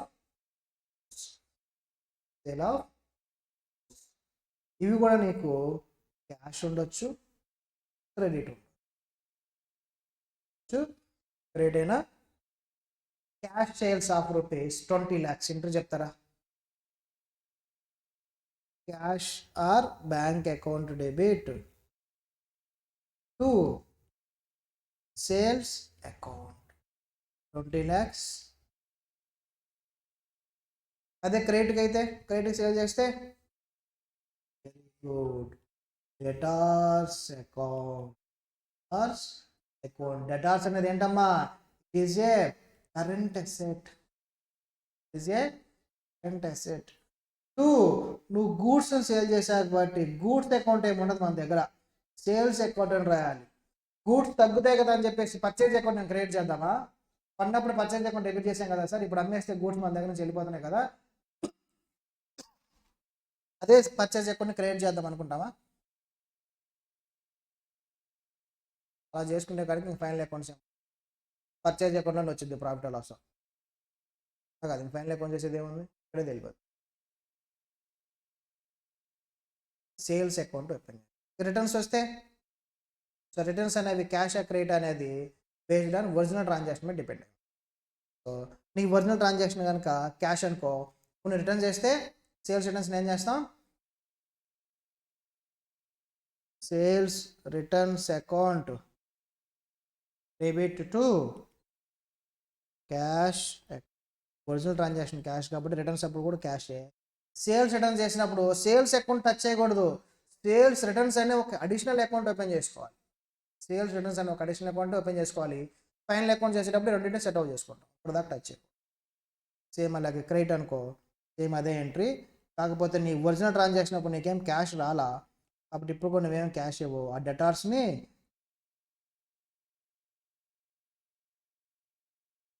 ఒకటి క్లియరా?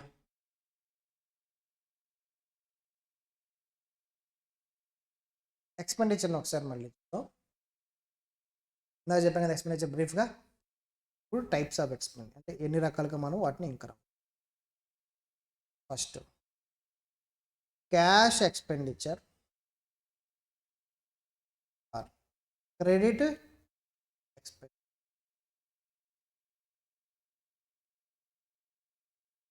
Non cash expenditure, non cash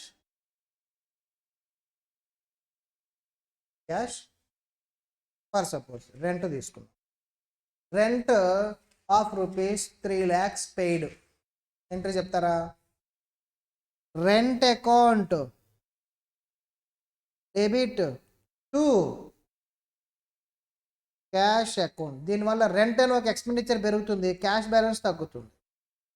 తగ్గిన అసెట్నేమో క్రియేట్ చేస్తాం, పెరిగిన ఎక్స్పెండిచర్నేమో డెబిట్ చేస్తాం. నాన్ క్యాష్ అంటే ఏంటి సార్? ఇందాక చెప్పుకున్నాం, out standing, incurred but not paid. Rent incurred but not paid. Building use చేసిన ఇంకా పేమెంట్ చేయాలి, ఇంకా అయితే పేయింగ్ ఎక్స్పెండిచర్ చేసేయాలి. Rent account debit to out standing rent incurred but not paid. Non cash expenditures ఏంటి? Example చెప్తారా? Payable అంటే already out standing అంటే అదేగా, క్రెడిట్ ట్రాన్సాక్షన్, అసలు క్యాష్ ఇన్వాల్వ్ అవ్వకూడదు. నాన్ క్యాష్ అంటే క్రెడిట్ అంటే ఏంటమ్మా? ఫ్యూచర్లో పేమెంట్ చేస్తాం. అవుట్ స్టాండింగ్ అంటే నెక్స్ట్ ఇయర్ పేమెంట్ చేస్తాం. నాన్ క్యాష్ అంటే ఫ్యూచర్లో చేయం మనం పేమెంట్ ఏమి, కానీ అది మనకి ఎక్స్పెండిచర్. పేమెంట్ ఏం చేయం కానీ ఎక్స్పెండిచర్. అలాంటివి ఏంటి?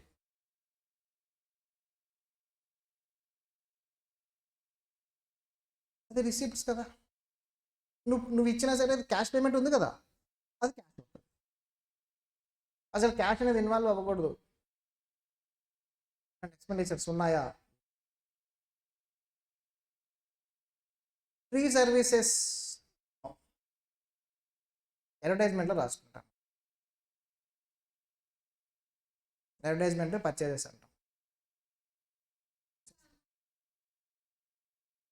అది అడ్వర్టైజ్మెంట్లో రాస్తాం. ఇది ప్రొడక్ట్ ఇన్వాల్వ్ అయి ఉంటుంది, గూడ్స్ ఉంటుంది. పర్చేజ్ చేసినప్పుడు క్యాష్ ఇన్వాల్వ్ అదా తీసుకుంటాం. క్యాష్గా తీసుకోవచ్చు కానీ బట్ అది ఉంటాయి.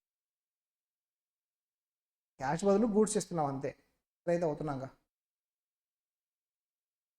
పేమెంట్ అయితే జరుగుతుందిగా, క్యాష్ బదులు గూడ్స్ రూపంలో జరుగుతుంది. ఇక్కడ గూడ్స్ రూపంలో కూడా జరగదు.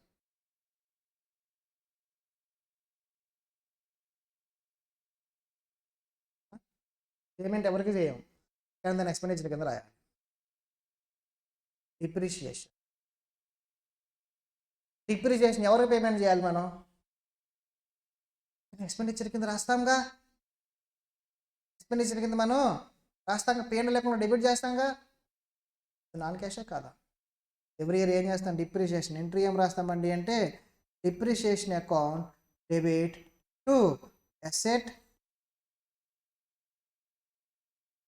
డిప్రిషియేషన్ అకౌంట్ అసెట్ బ్యాలెన్స్ తగ్గించి డిప్రిషియేషన్ ఎక్స్పెండిచర్ రాసుకుంటాం. ఎవరికి ఇవ్వట్లే, అసెట్ ఎవరికైనా ఇస్తున్నామా? ఎవరికి ఇవ్వట్లా. మీరు చెప్పిన ఫ్రీ శాంపిల్స్ గూడ్స్ ఇస్తాం, ఇస్తున్నాం. అసెట్ ఎవరికన్నా మనమే యూజ్ చేస్తాం. Non cash. ఇంకొక ఎగ్జాంపుల్ ఏంటంటే డిస్కౌంట్ అలౌడ్. Discount allowed.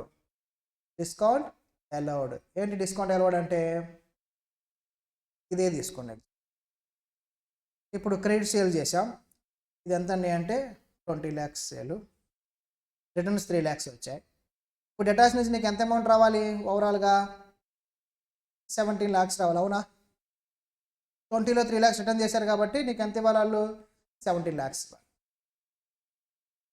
డెటర్ వచ్చి ఏమంటున్నాడంటే నేను ఇప్పుడు మొత్తం పేమెంట్ చేసేస్తా కానీ 16 lakhs చేస్తా, ఓకేనా నీకు అన్నాడు. తర్వాత ఫ్యూచర్లో ఏం పే చేయను, నేను 16 lakhs చేస్తా. యాక్చువల్గా అయితే నీకు 6 months తర్వాత పేమెంట్ చేయాలి అది, కానీ నేను ఈరోజే పేమెంట్ చేస్తా. ఈరోజే చేస్తా కాబట్టి 16 lakhs చేస్తా, నా అకౌంట్ క్లోజ్ చేయి అని చెప్పాను. ఉంటామా లేదా? ఇంటికి తీసుకుని ఇప్పుడు మీ ఫీజులో ఉన్నాయమ్మా. మా వాళ్ళు ఏం చెప్తారు? 2 installments అయితేనేమో 55, సింగిల్ అయితేనేమో 50 అంటారు. ఎందుకంటారటగా? ఈరోజు డబ్బులు వస్తాయి. 1 month తర్వాత 2 installments 1 month గ్యాప్ ఇస్తారు. 1 month తర్వాత అవో డిలే చేస్తావో ఎవరికి తెలుసు? రేపు ఏం జరిగింది ఈరోజు తెలియదు మనకి. 1 month తర్వాత ఏం జరిగింది ఎవరికి తెలుసు కదా. Future is uncertain. అన్సర్టైన్ దాని మీద డిపెండ్ అవడం కంటే కూడా ఒక 4 వేలు డిస్కౌంట్ ఇచ్చి ఈ రోజు వచ్చిన అమౌంట్ మొత్తం నువ్వు తీసేసుకొని అకౌంట్ క్లోజ్ చేసావు అనుకో, నీకు హెడ్ అకౌంట్, నీకు లిక్విడ్ అమౌంట్ వస్తుంది. అమౌంట్ ఏదైనా ఎక్స్పెండిచర్ పేమెంట్లు చేస్తావు కదా. అదే లిక్విడ్ అమౌంట్ రాలేదు కొన్ని వేలు చేయాలి, మార్కెట్లోకి వెళ్ళి అప్పు తేవాలి. తేవాలంటే 20% 25% ఉంది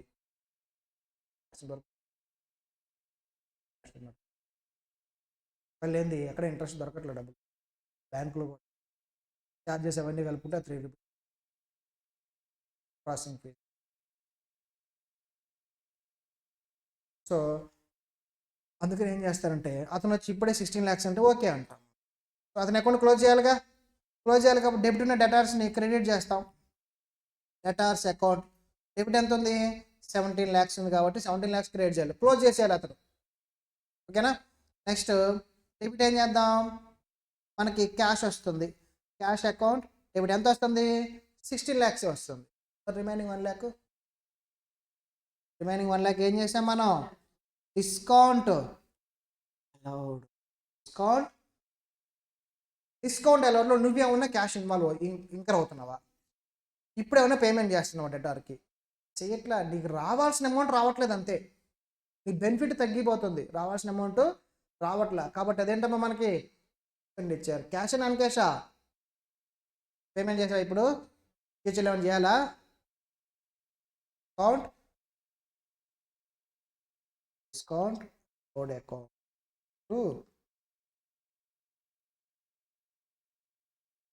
బ్యాడ్ డేట్స్ కూడా కాకపోతే లాస్ అంటాం, ఎక్స్పెక్ట్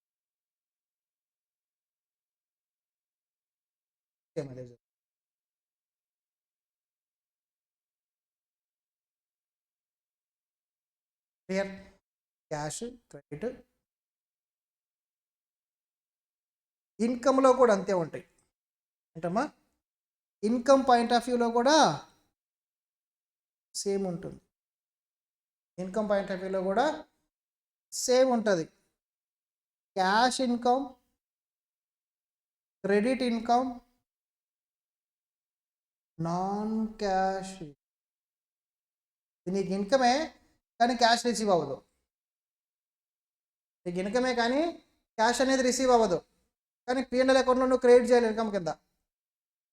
ఏంటవి, first cash income, sales is cash ఇన్కమేగా.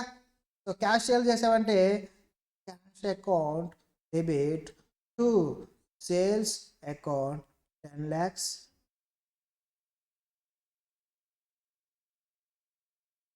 Credit sales entry చెప్పండి, అలాగే రాసాం. Debtors account debit to suppose 10 lakhs, credit అంటే అప్పు, ఫ్యూచర్లో వస్తాయి మనకు డబ్బులు, ఇప్పుడు క్యాష్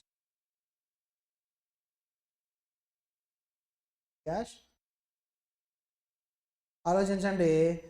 డిప్రిసియేషన్ అయితే ఇన్కమ్ కాదు, కానీ ఈ డిస్కౌంట్ అలౌడ్ ఉంది కదా, discount allowed expenditure non cash expenditure అయినప్పుడు డిస్కౌంట్ రిసీవ్డ్ ఏమవుతుంది, ఆబ్వియస్గా నాన్ క్యాష్ ఇన్కమ్ అవుతుంది. ఎలాగ సార్, పర్చేజెస్ దగ్గరికి వెళ్ళి, ఎక్కడికి, పర్చేజెస్. ఇతనికి ఎంత పేమెంట్ చేయాలి మనం ఓవరాల్గా, ఇప్పుడు 10 lakhs పర్చేజ్ చేసాం, 5 lakhs ఏమో రిటర్న్ చేసాం. ఎంత పేమెంట్ చేయాలి క్రెడిటర్స్కి, ఇప్పుడు మనం 5 lakhs పేమెంట్ చేయాలి. సేమ్ పాలసీ 6 months తర్వాత చేయాల్సిన దాన్ని ఇప్పుడు వెళ్ళి మనం ఏమంటే పేమెంట్ చేసేస్తాం, కాకపోతే 4,50,000 పేమెంట్ చేస్తా అని చెప్పాం. ఒప్పుకుంటారా లేదా, ఒప్పుకుంటారు. సో ఏమని రాస్తాం, ఎంట్రీ క్యాష్ మనం పేమెంట్ చేస్తున్నాంగా, ఎవరికి, క్రెడిటార్కి. క్రెడిటార్ అకౌంట్ డెబిట్ ఎంత, అతని అకౌంట్ సెటిల్ అయిపోవాలి, క్లోజ్ అయిపోవాలి. ఎంత క్లోజ్ చేస్తాం, 5 lakhs కదా పే చేయాలి, 5 lakhs క్లోజ్ చేస్తాం. కానీ పేమెంట్ ఎంత చేస్తాం, 4.5 lakhs. మరి రిమైనింగ్ 50,000 పరిస్థితి ఏంటి, 3,000 డిస్కౌంట్ సీవ్డ్, ఇన్కమ్ క్రెడిటేగా, డిస్కౌంట్ రిసీవ్డ్ ఇన్కమేగా, క్రెడిటేగా చేసాం మనం. క్లియరా, డిస్కౌంట్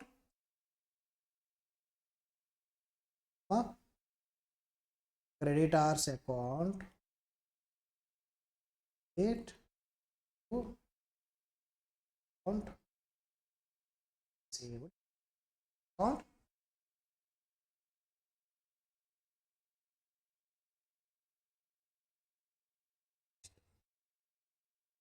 నీకు అడ్వాన్స్ అమౌంట్ వచ్చింది, ఏమైంది, advance amount, income received in advance. ఈ 10 lakhsలో ఏంటంటే 8 lakhs కరెంట్ ఇయర్కి సంబంధించి, 2 lakhs నెక్స్ట్ ఇయర్ ఇంకా మనం డెలివరీ చేయాలి, గూడ్స్ ఏమి మనం సేల్ చేయాలి, కానీ అడ్వాన్స్ ఇచ్చాడు కస్టమర్. 31st మార్చిన మనం సేల్స్లో ఉంచుతామా సార్ అంటే నేను ఇక్కడ సేల్స్ కంటే కూడా ఎగ్జాంపుల్ మీకు అండర్స్టాండింగ్ కోసం రెంట్ అంట, cash account debit, rent account, rent income వచ్చింది. సో నెక్స్ట్ 2 months రెంట్ కూడా ఇప్పుడే పే చేశాడు, అడ్వాన్స్ రిసీవ్. ఓకేనా, ఏప్రిల్ నెక్స్ట్ ఇయర్ సంబంధించిన ఏప్రిల్ మేది ఇప్పుడే పే చేస్తే ఇప్పుడు రెంట్ కింద రాసుకుంటామా దాన్ని అంటే అడ్జస్ట్మెంట్, అది అడ్వాన్స్ రిసీవ్డ్. అందుకని ఏం చేస్తామంటే అడ్వాన్స్ రిసీవ్డ్ అనేది మనకి లైబిలిటీ అవుతుంది, దాన్ని అడ్జస్ట్మెంట్ చేయాలి, ఫైనల్ అకౌంట్స్లో మళ్ళీ చెప్పుకుంటాం, బట్ ప్రస్తుతానికి అండర్స్టాండ్ చెప్పేస్తాం. ఏం చేస్తామండి అంటే రెంట్ని ఇక్కడ క్రియేట్ చేసాంగా రిసీవ్ అయినట్టుగా, దాన్ని రివర్స్ చేయాలి. Rent account debit to advance rent account మనం రాస్తాం, అడ్వాన్స్ రెంట్ అకౌంట్ అండి. అడ్వాన్స్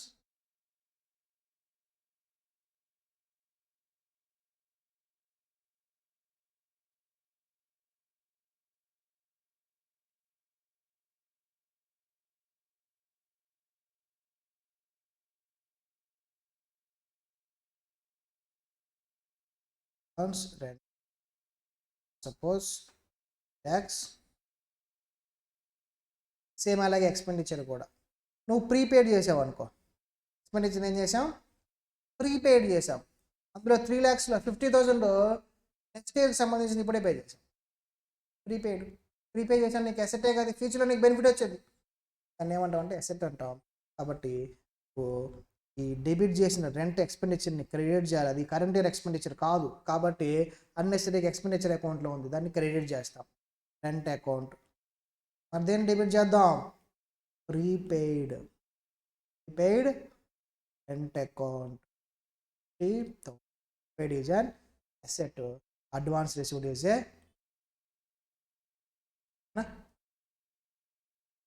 సమరైజ్ చేస్తే ఎక్స్పెండిచర్ అయితే ఎక్స్పెండిచర్గా ఉంటుంది, లేదంటే అవుట్ స్టాండింగ్ ఎక్స్పెండిచర్ అవుద్ది, incurred but not paid. Outstanding అంటే ఏంటమ్మా incurred but not paid, or లేదంటే ఎర్లీగా పేమెంట్ చేస్తాం అంటే prepaid, advance paid in advance, paid in advance, నార్మల్గా ఎక్స్పెండిచర్ పాయింట్ ఆఫ్ వ్యూలో చూస్తే దట్ ఈజ్ ఎక్స్పెండిచర్ ఏం చేయాలి డెబిట్ చేయాలి, అవుట్ స్టాండింగ్ ఎక్స్పెండిచర్ అనేది లైబిలిటీ, ఇంకా పే చేయాలి, నువ్వు పే చేయాలి, ఫ్యూచర్లో పే చేస్తాం, లైబిలిటీని ఏం చేస్తాం ప్రీపెయిడ్, ఎర్లీగా పేమెంట్ చేసావు కాబట్టి అది నీకేమవుతుంది అసెట్ అవుతుంది, అసెట్ని ఏం చేస్తాం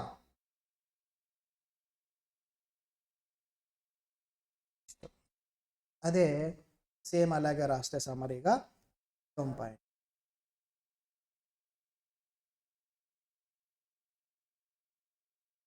అయితే income accrued but not received, accrued but not received, లేదంటే రిసీవ్డ్ ఇన్ అడ్వాన్స్, అంటే ఎర్లీగా వచ్చింది అమౌంట్, ముందే వచ్చేసింది. అక్రూడ్ బట్ నాట్ రిసీవ్డ్ అంటే 1 month బిల్డింగ్ యూజ్ చేసాం కానీ పేమెంట్ చేయాలి, రిసీవ్ అవ్వాల అమౌంట్, 1 month బిల్డింగ్ యూజ్ చేస్తున్నారు మంది కానీ ఇంకా అమౌంట్ పే చేయాలి, అక్రూ అయింది but not received. First income normal ఇన్కమే కాబట్టి దాన్ని ఏం చేస్తాం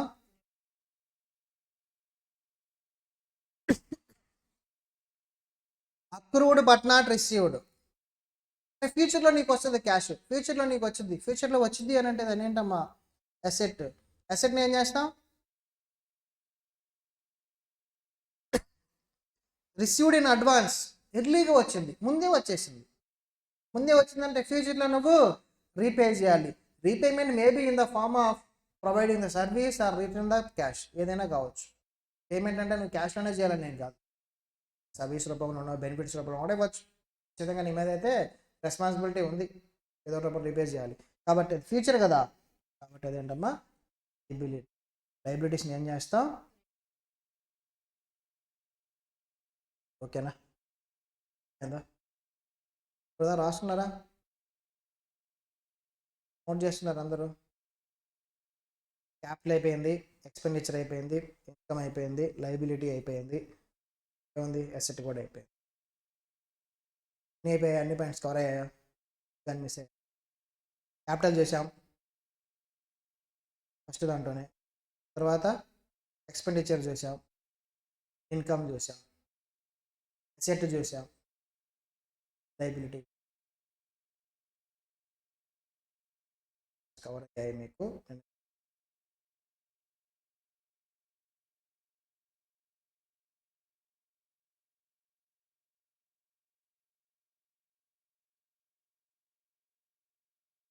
ఫస్ట్గా ఇవన్నీ ఉండటం వల్ల ఏమవుతుంది, మీకు ఎంసీక్యూస్ అడుగుతాడు ఏం జరిగిందని చూసుకుంటే చాలు, చూసుకుని పెట్టి రాసుకోకపోతే మీరు ఎగ్జామ్కి వెళ్ళాక కన్ఫ్యూజ్ చెప్తానంటే వీటన్నిటిలోంచి ఏదైనా ఎంసీక్యూ డిజైన్ చేస్తారు.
Are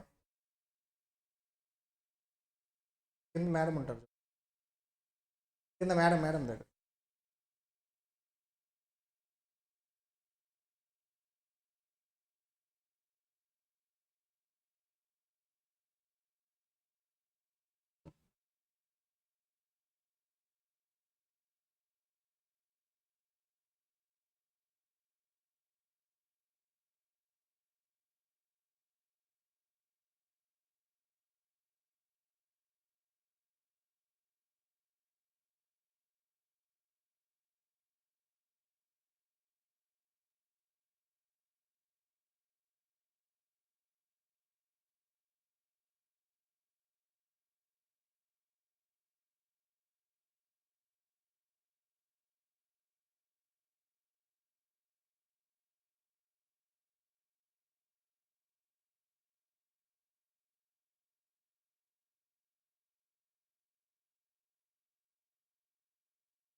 ledger start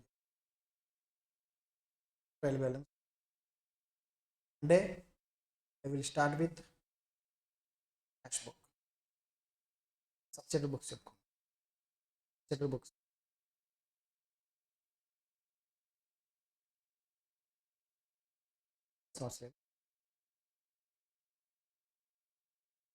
cash book మొత్తం నేను ఎక్స్ప్లెయిన్ చేస్తాను, అన్ని పాయింట్స్ కవర్ చేస్తే ఎక్స్ప్లెయిన్ చేస్తా. బట్ మీ స్టడీ మెటీరియల్ ఉన్న ఒక ప్రాబ్లం ప్రాక్టీస్ చేయం తెచ్చినవి మీరు నెంబర్ ఆఫ్ ప్రాబ్లమ్స్. కాన్సెప్ట్ అయితే నేను అన్ని పాయింట్స్ కవర్ చేస్తాను, కవర్ చేస్తాను. దాటి పాయింట్స్ పాయింట్స్ అంతా సమ్మరైజ్ చేసుకుంటే చాలు. ఒక్కొక్క ప్రాబ్లం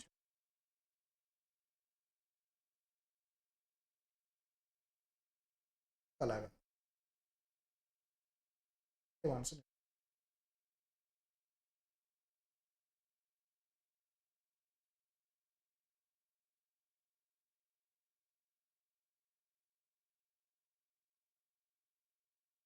లెడ్జర్ ఫార్మాట్ చెప్తాను అంతే, దాంట్లో ఏం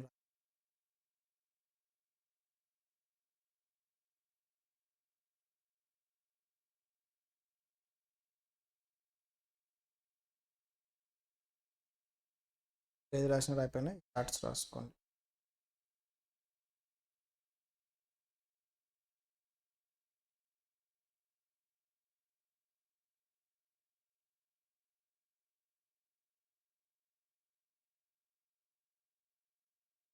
మెటీరియల్ కూడా ఇస్తాను నేను, ఇస్తున్నా పడుతుంది.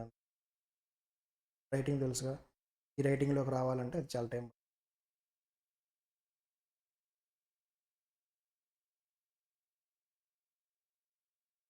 రైటింగ్ బాగున్నట్టయితే అది అయిపోయేది, ప్రాబ్లం ఉంది కాబట్టి. సబ్జెక్ట్ అంటే ఫాస్ట్గా రాస్తాం, ఈ టెక్నాలజీ అంతా యూజ్ చేయాలంటే చాలా టైం ఆటోమేటిక్గా అదే కన్వర్ట్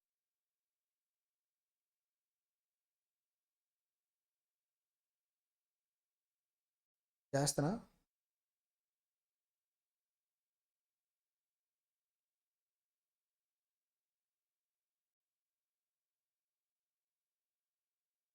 చేస్తా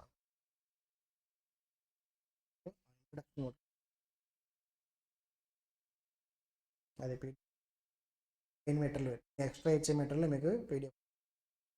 ఆఫ్లైన్కి వచ్చిన వాళ్ళకి నేను ఎక్స్ట్రా మెటీరియల్ గురించి రెగ్యులర్గా మీకు ఫీజులు కట్టినందుకు మేమైతే మెటీరియల్స్ కమిట్మెంట్ అని నార్మల్గా మీకు హార్డ్ కాపీస్ ఆన్లైన్ అయినా సరే మీ ఇంటికి వస్తాయి. బట్ ఇవి మాత్రం ప్రింట్అవుట్లు ప్రొవైడ్ చేయం. అడిషనల్ మెటీరియల్ నేను ఎక్స్ట్రా నా ఓన్ ప్రొవైడ్ చేశాను.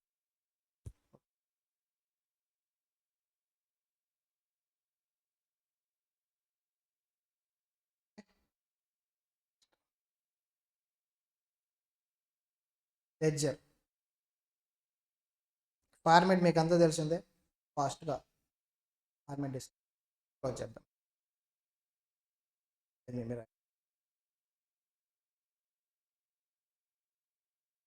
లెడ్జర్ అనేది టీ షేప్లో ప్రిపేర్ చేస్తాం. లెడ్జర్ అకౌంట్ ఏ షేప్లో ప్రిపేర్ చేస్తాం? టీ షేప్లో ప్రిపేర్. లెడ్జర్ బుక్లో అకౌంట్స్ ఓపెన్ చేస్తాం, ఆ అకౌంట్స్ని ఏమంటాం? లెడ్జర్ టీ షేప్లో. లెఫ్ట్ సైడ్ పార్ట్ని డెబిట్ అంటాం, రైట్ సైడ్ పార్ట్ని క్రెడిట్ అంటాం. ఇప్పుడు ఈ ఫార్మేట్ని కంప్లీట్ చేసామనుకో, 2 పార్ట్స్గా డివైడ్ చేసి left side part general proforma draw చేయాలా? జనరల్ది ఐ థింక్ సో, వాళ్ళు అందరికి వచ్చు కదా. డైరెక్ట్ ఇప్పుడే అసలు మీ అకౌంట్సే వినకుండా వచ్చిన వాళ్ళు ఉన్నారు ఎవరన్నా? అంటున్నారా అకౌంట్స్ అనేది అసలు నేను వినలేదు సార్ నా లైఫ్లో, ఫస్ట్ టైం మీరు చెప్పేది నేను అకౌంట్స్ వింటున్నా అనే వాళ్ళు ఉన్నారా ఎవరన్నా? వాళ్ళు ఉంటే చెప్పండి అమ్మా, జనరల్ ఫార్మాట్ కూడా చెప్తా.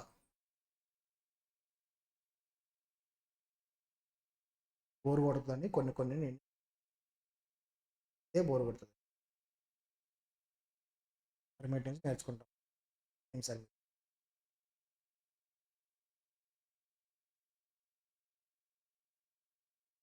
క్యాష్ బుక్కే క్యాష్ అకౌంటే అనుకున్నాం. Cash date particulars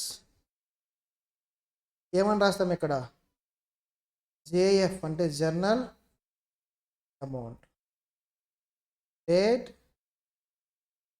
particulars, JF. కానీ లెజర్ కానీ మీరు ఫిజికల్గా ఎప్పుడు కూడా రాయరు.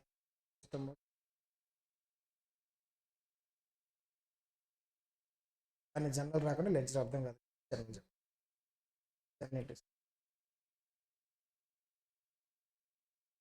లెజర్ ఫార్మాట్ ఇలా ఉంటుంది. దాన్ని డ్రా చేయండి. నాతో పాటు ఇది ఒకటి ఫార్మాట్ డ్రా చేసేయండి ఫాస్ట్గా. 30 సెకండ్స్లో అయిపోవాలి ఫార్మాట్.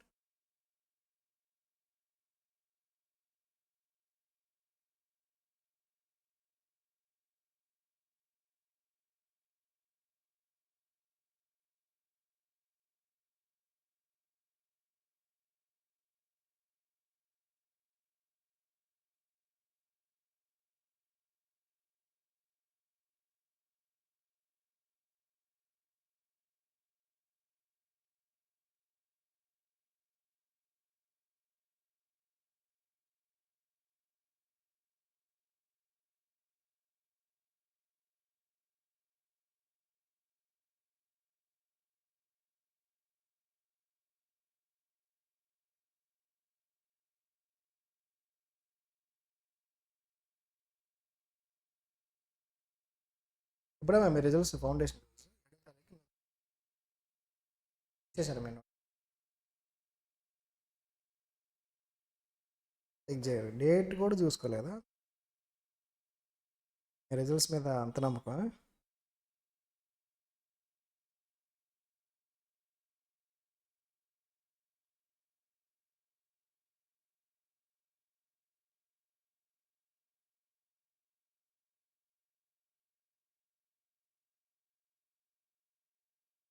8th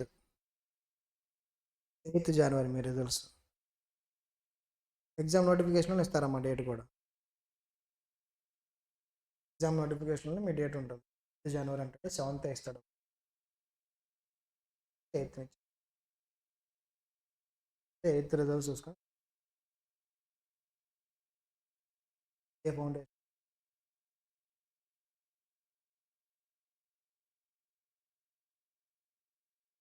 ఎప్పుడు కూడా కొంతమంది స్టూడెంట్స్ లైఫ్ చాలామంది స్పాయిల్ చేస్తారు. సిఏ ఫౌండేషన్ అది అవ్వదు, దాని వదలలేదు. పక్క సిఎంఏ ఫౌండేషన్ పాస్ అయినా సిఎంఏ ఇంటర్ స్టార్ట్ చేయరు. సిఎంఏ ఇంటర్ ఏమో స్టార్ట్ చేయరు. ఆ సిఏ ఫౌండేషన్ ఏమో ఎన్ని సంవత్సరాలు ఇలా బిహేవ్ చేస్తా అంటే 3 years పాటు ఇలాగే బిహేవ్ చేస్తారు. ఆల్రెడీ ఇప్పుడు 1 year అయిపోయి ఉంటుందిగా. జనవరి అటెంప్ట్ రాస్తున్నారు అంటే 1 year అయిపోయింది. రిజల్ట్స్ ఫిబ్రవరిలో వస్తాయి, ఇంకో మార్చిలో. దానికోసం వెయిట్ చేస్తాం. ఇటు పక్క సీఎం ఇంటర్లో కోచింగ్ అయిపోతాం, ఇటు రాదు. పక్క అదేమో ఫెయిల్ అవుతారు. దానివల్ల 1 year వేస్ట్. కొన్ని అప్పటికన్నా రిలీజ్ వస్తారా? రారు. ఎందుకండి అంటే 2 నెలల్లో మళ్ళీ ఎగ్జామ్స్ ఉంటాయి. 4 monthsకి వస్తారు కదా. 4 monthsలో 2 months ఏమో రిజల్ట్స్ కోసం పడుతుంది, 2 months ఏమో ఎగ్జామ్స్ కోసం ప్రిపరేషన్. 2 monthsలో మళ్ళీ ఉన్నాయి కదా, ఇది ఒక్క ట్రై చేద్దాం, ఇది ఒక్క ట్రై చేద్దాం, ట్రై చేస్తూ ఉంటారు. అది అవ్వదు. మొత్తం తెలంగాణలో సిఏ ఫౌండేషన్ పాస్ అవుతుంది హార్డ్లీ 300 members. తెలంగాణ మొత్తం.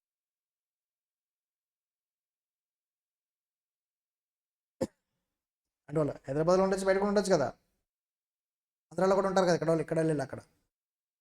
తెలంగాణ లిస్ట్లో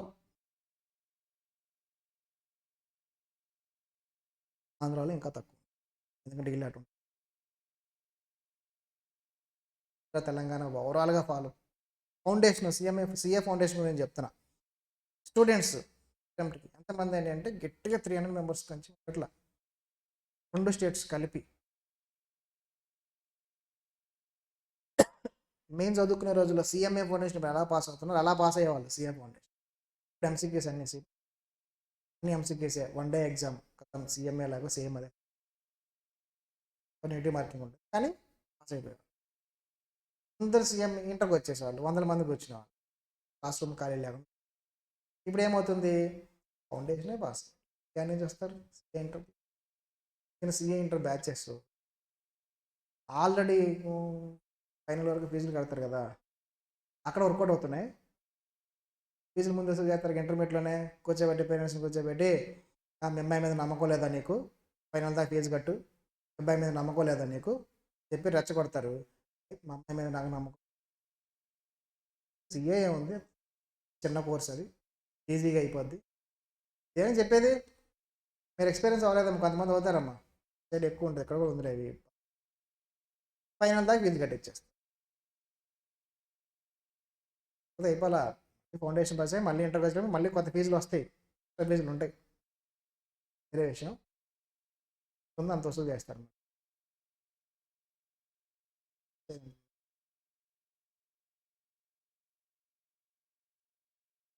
హలో ఇండియానే పరిస్థితి, హలో ఇండియా పాస్ ఉంది ఎంతమంది, 10 ఆంధ్ర తెలంగాణలో స్టేట్కి 29 స్టేట్ల, మళ్ళీ యూనియన్ టెరిటరీస్, ఒక్కో స్టేట్కి 100 మందిని వేసుకోవచ్చు, 13,000 మందిలో స్టేట్కి 100 మంది అంటే ఆంధ్ర తెలంగాణ 300 మంది అంటే బాగా పాస్ అయినట్టే మిగతా వాళ్ళతో పోవచ్చు, అవునా కదా.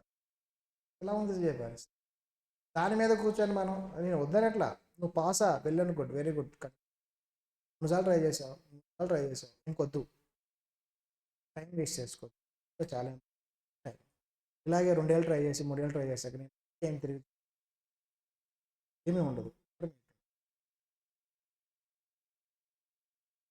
డిగ్రీ కూడా పెడితే ఓకే, పెట్టకపోతే అది కూడా ఉండదు, అది బెటర్, డిగ్రీ కూడా బెటర్.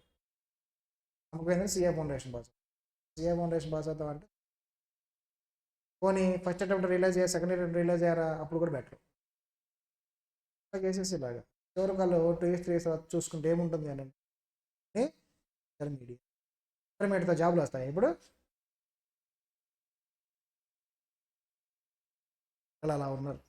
సో ఆ సైకిల్లో ఆడొద్దు. సీఏ వాళ్ళు ఎవరున్నారు కంప్లీట్ వాళ్ళు కూర్చొని దాని మీద పెట్టిన ఎఫర్ట్స్ ఇక్కడ పెడితే పాస్ అయిపోతాం. ఎఫర్ట్స్ గురించి మాట్లాడు, ఏ టైం ఇక్కడ స్పెండ్ చేయి, పాస్ అయిపోతాం. నువ్వు ప్రయోగాలు చేస్తే తర్వాత చేయి. సీఎం ఎంటర్ అయిపోతే నీ ఫౌండేషన్ ఎగ్జామ్స్, సీఏ ఫౌండేషన్ మట్టి ఇక్కడ సగం సిలబస్ కవర్ అవుతుంది కాబట్టి డిఫరెన్స్ సిలబస్ చదువుకో, సీఏ ఎగ్జామ్స్. అంతే కానీ దాని మీద కూర్చొని మీరు లైఫ్లు స్పాయిల్, ఎగ్జామ్ రోజే తెలిసిపోద్ది అటెంప్ట్, రిజల్ట్స్ కోసం వెయిట్ చేయాలి. సీఎం జూన్లో సీఎం ఎంటర్ రాసేసుకోవాలి, ఆ రిజల్ట్స్ కోసం చూద్దాం, రిజల్ట్స్ వచ్చాక ఇంకో 2 నెలలు చూద్దాం, తర్వాత మళ్ళీ రిజల్ట్స్, మళ్ళీ 2 నెలలు, ఈ సైకిల్ జరుగుతూనే ఉంటుంది. అది లాస్ట్ 2-3 అటెంప్ట్స్ జరిగింది, ఇంకో 2-3 అటెంప్ట్స్ కూడా జరిగింది. కాబట్టి ఆ సైకిల్లో పడి నలిగిపోవద్దు. ఈ లైఫ్ని సీఏ ఫౌండేషన్ పెట్టిన ఎఫర్ట్స్ సీఎం ఇంటర్ పెడితే ఫౌండేషన్ పెట్టిన ఎఫర్ట్స్ కంటిన్యూ చేస్తే ఫైనల్ అయిపోతుంది. 2 years టైం వేస్ట్ మాత్రం. సరే, లెఫ్ట్ సైడ్ ఏమంటాం, డెబిట్ క్రెడిట్. ఎంత స్టార్ట్ చేస్తాం, 2తో డెబిట్ సైడ్ స్టార్ట్ చేసేటప్పుడు ఎప్పుడు కూడా 2తో స్టార్ట్ చేస్తాం. క్రెడిట్ సైడ్ 5తో,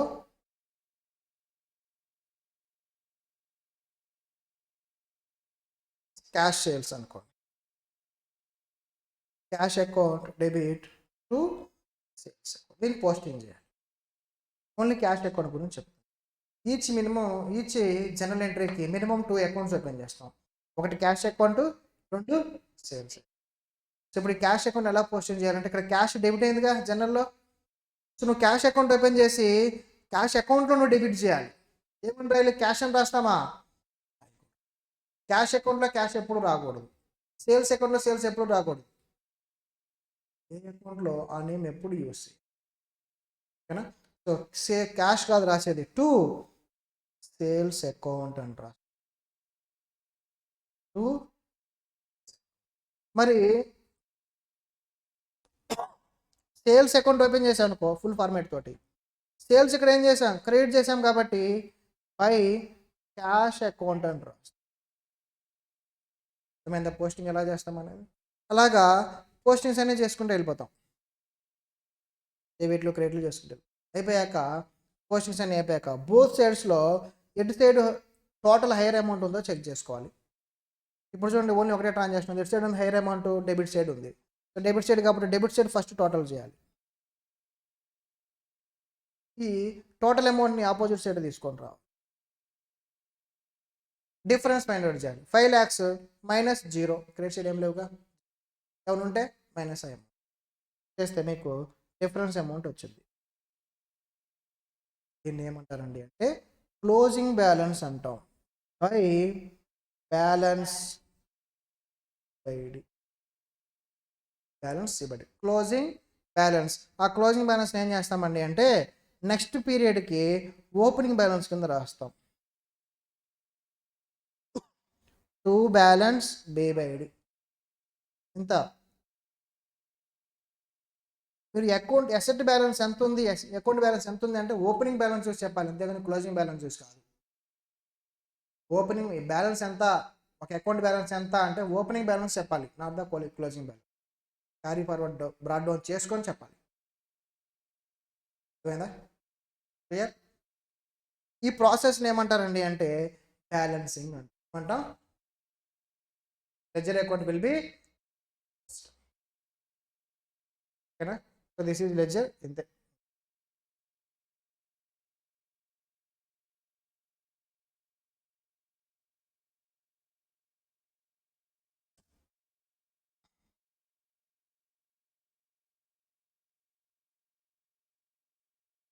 అకౌంట్స్ అంటే అకౌంట్స్ని ఇప్పుడు దాకా చూడకుండా ఫస్ట్ టైం చూస్తున్నాను అకౌంట్స్ అని వాళ్ళు ఉన్నారు ఎవరన్నా?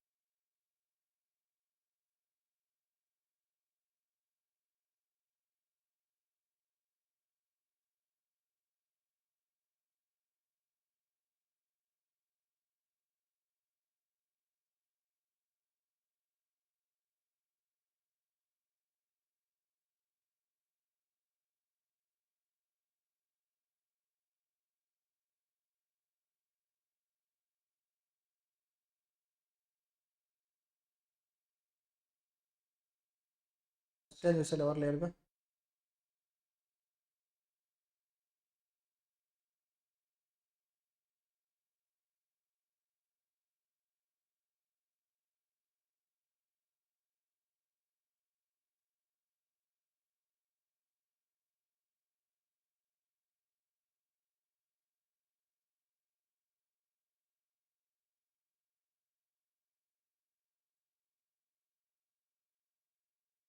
ఓకే.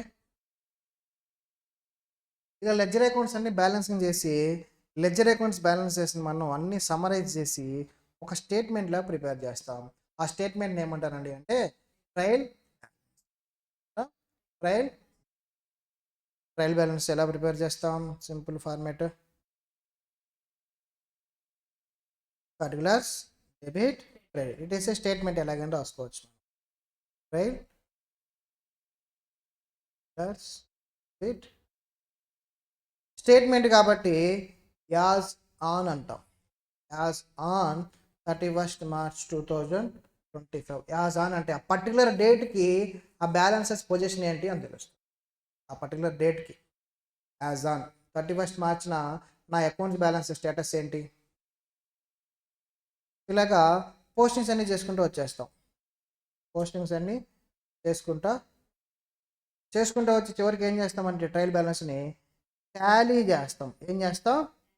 టాలీ చేస్తాం. ట్రయల్ బ్యాలెన్స్ టాలీ అయిందనుకో మనకి ప్రాబ్లం అంతా ప్రాపర్గా ఉన్నట్టు. ఇద్దరు అకౌంట్స్ కాదు, సరిగ్గా మిస్టేక్స్ ఉంది.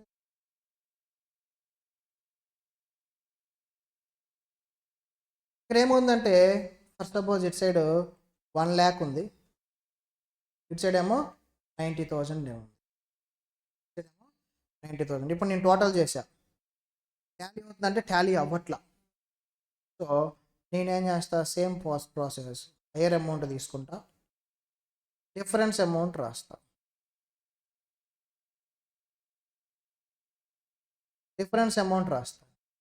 ఆ డిఫరెన్స్ అమౌంట్కి ఏం చేస్తానంటే టెంపరీగా ఒక అకౌంట్లో రాస్తా. అకౌంట్ ఏంటండి అంటే suspense.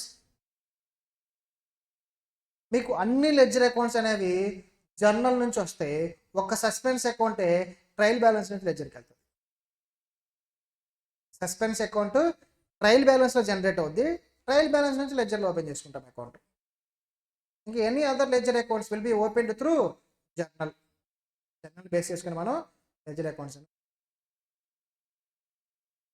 Suspense account will be opened in trial balance, will be opened through trial balance. టెంపరీగా డిఫరెన్సెస్ని అకౌంట్లో రాసుకొని ఫ్యూచర్లో డీవియేషన్స్. క్లియర్? ట్రయల్ బ్యాలెన్స్ అంతే చాలు.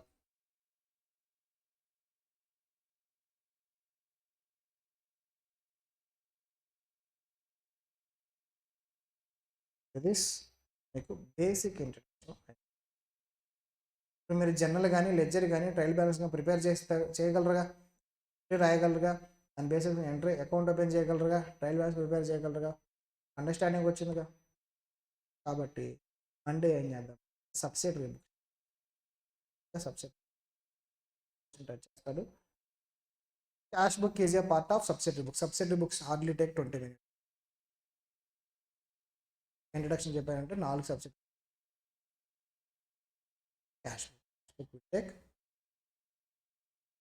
డిస్కస్ అన్ని సినారియోస్లో మనం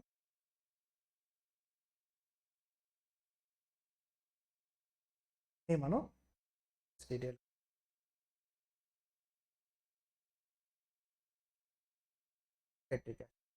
ఉండట్లేదు.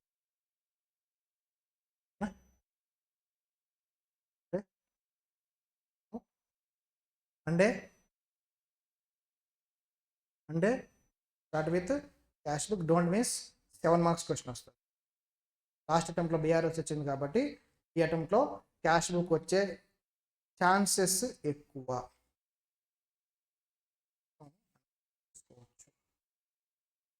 అట్లా అని చెప్పి అలా చేస్తారండి కాదు. ఫస్ట్గా క్యాష్ బుక్ అని బీఆర్ఎస్ అని వస్తారు. లాస్ట్ టైం బీఆర్ఎస్ టచ్ చేశారు కాబట్టి క్యాష్ బుక్ టచ్ చేసే ఛాన్స్ ఉంది. బీఆర్ఎస్ అని ఇవ్వచ్చు, ఛాన్స్ అవుతుంది. బీఆర్ఎస్ అర్థం కాబట్టి నీకు క్యాష్ బుక్ అర్థం కాకుండా బీఆర్ఎస్ అర్థం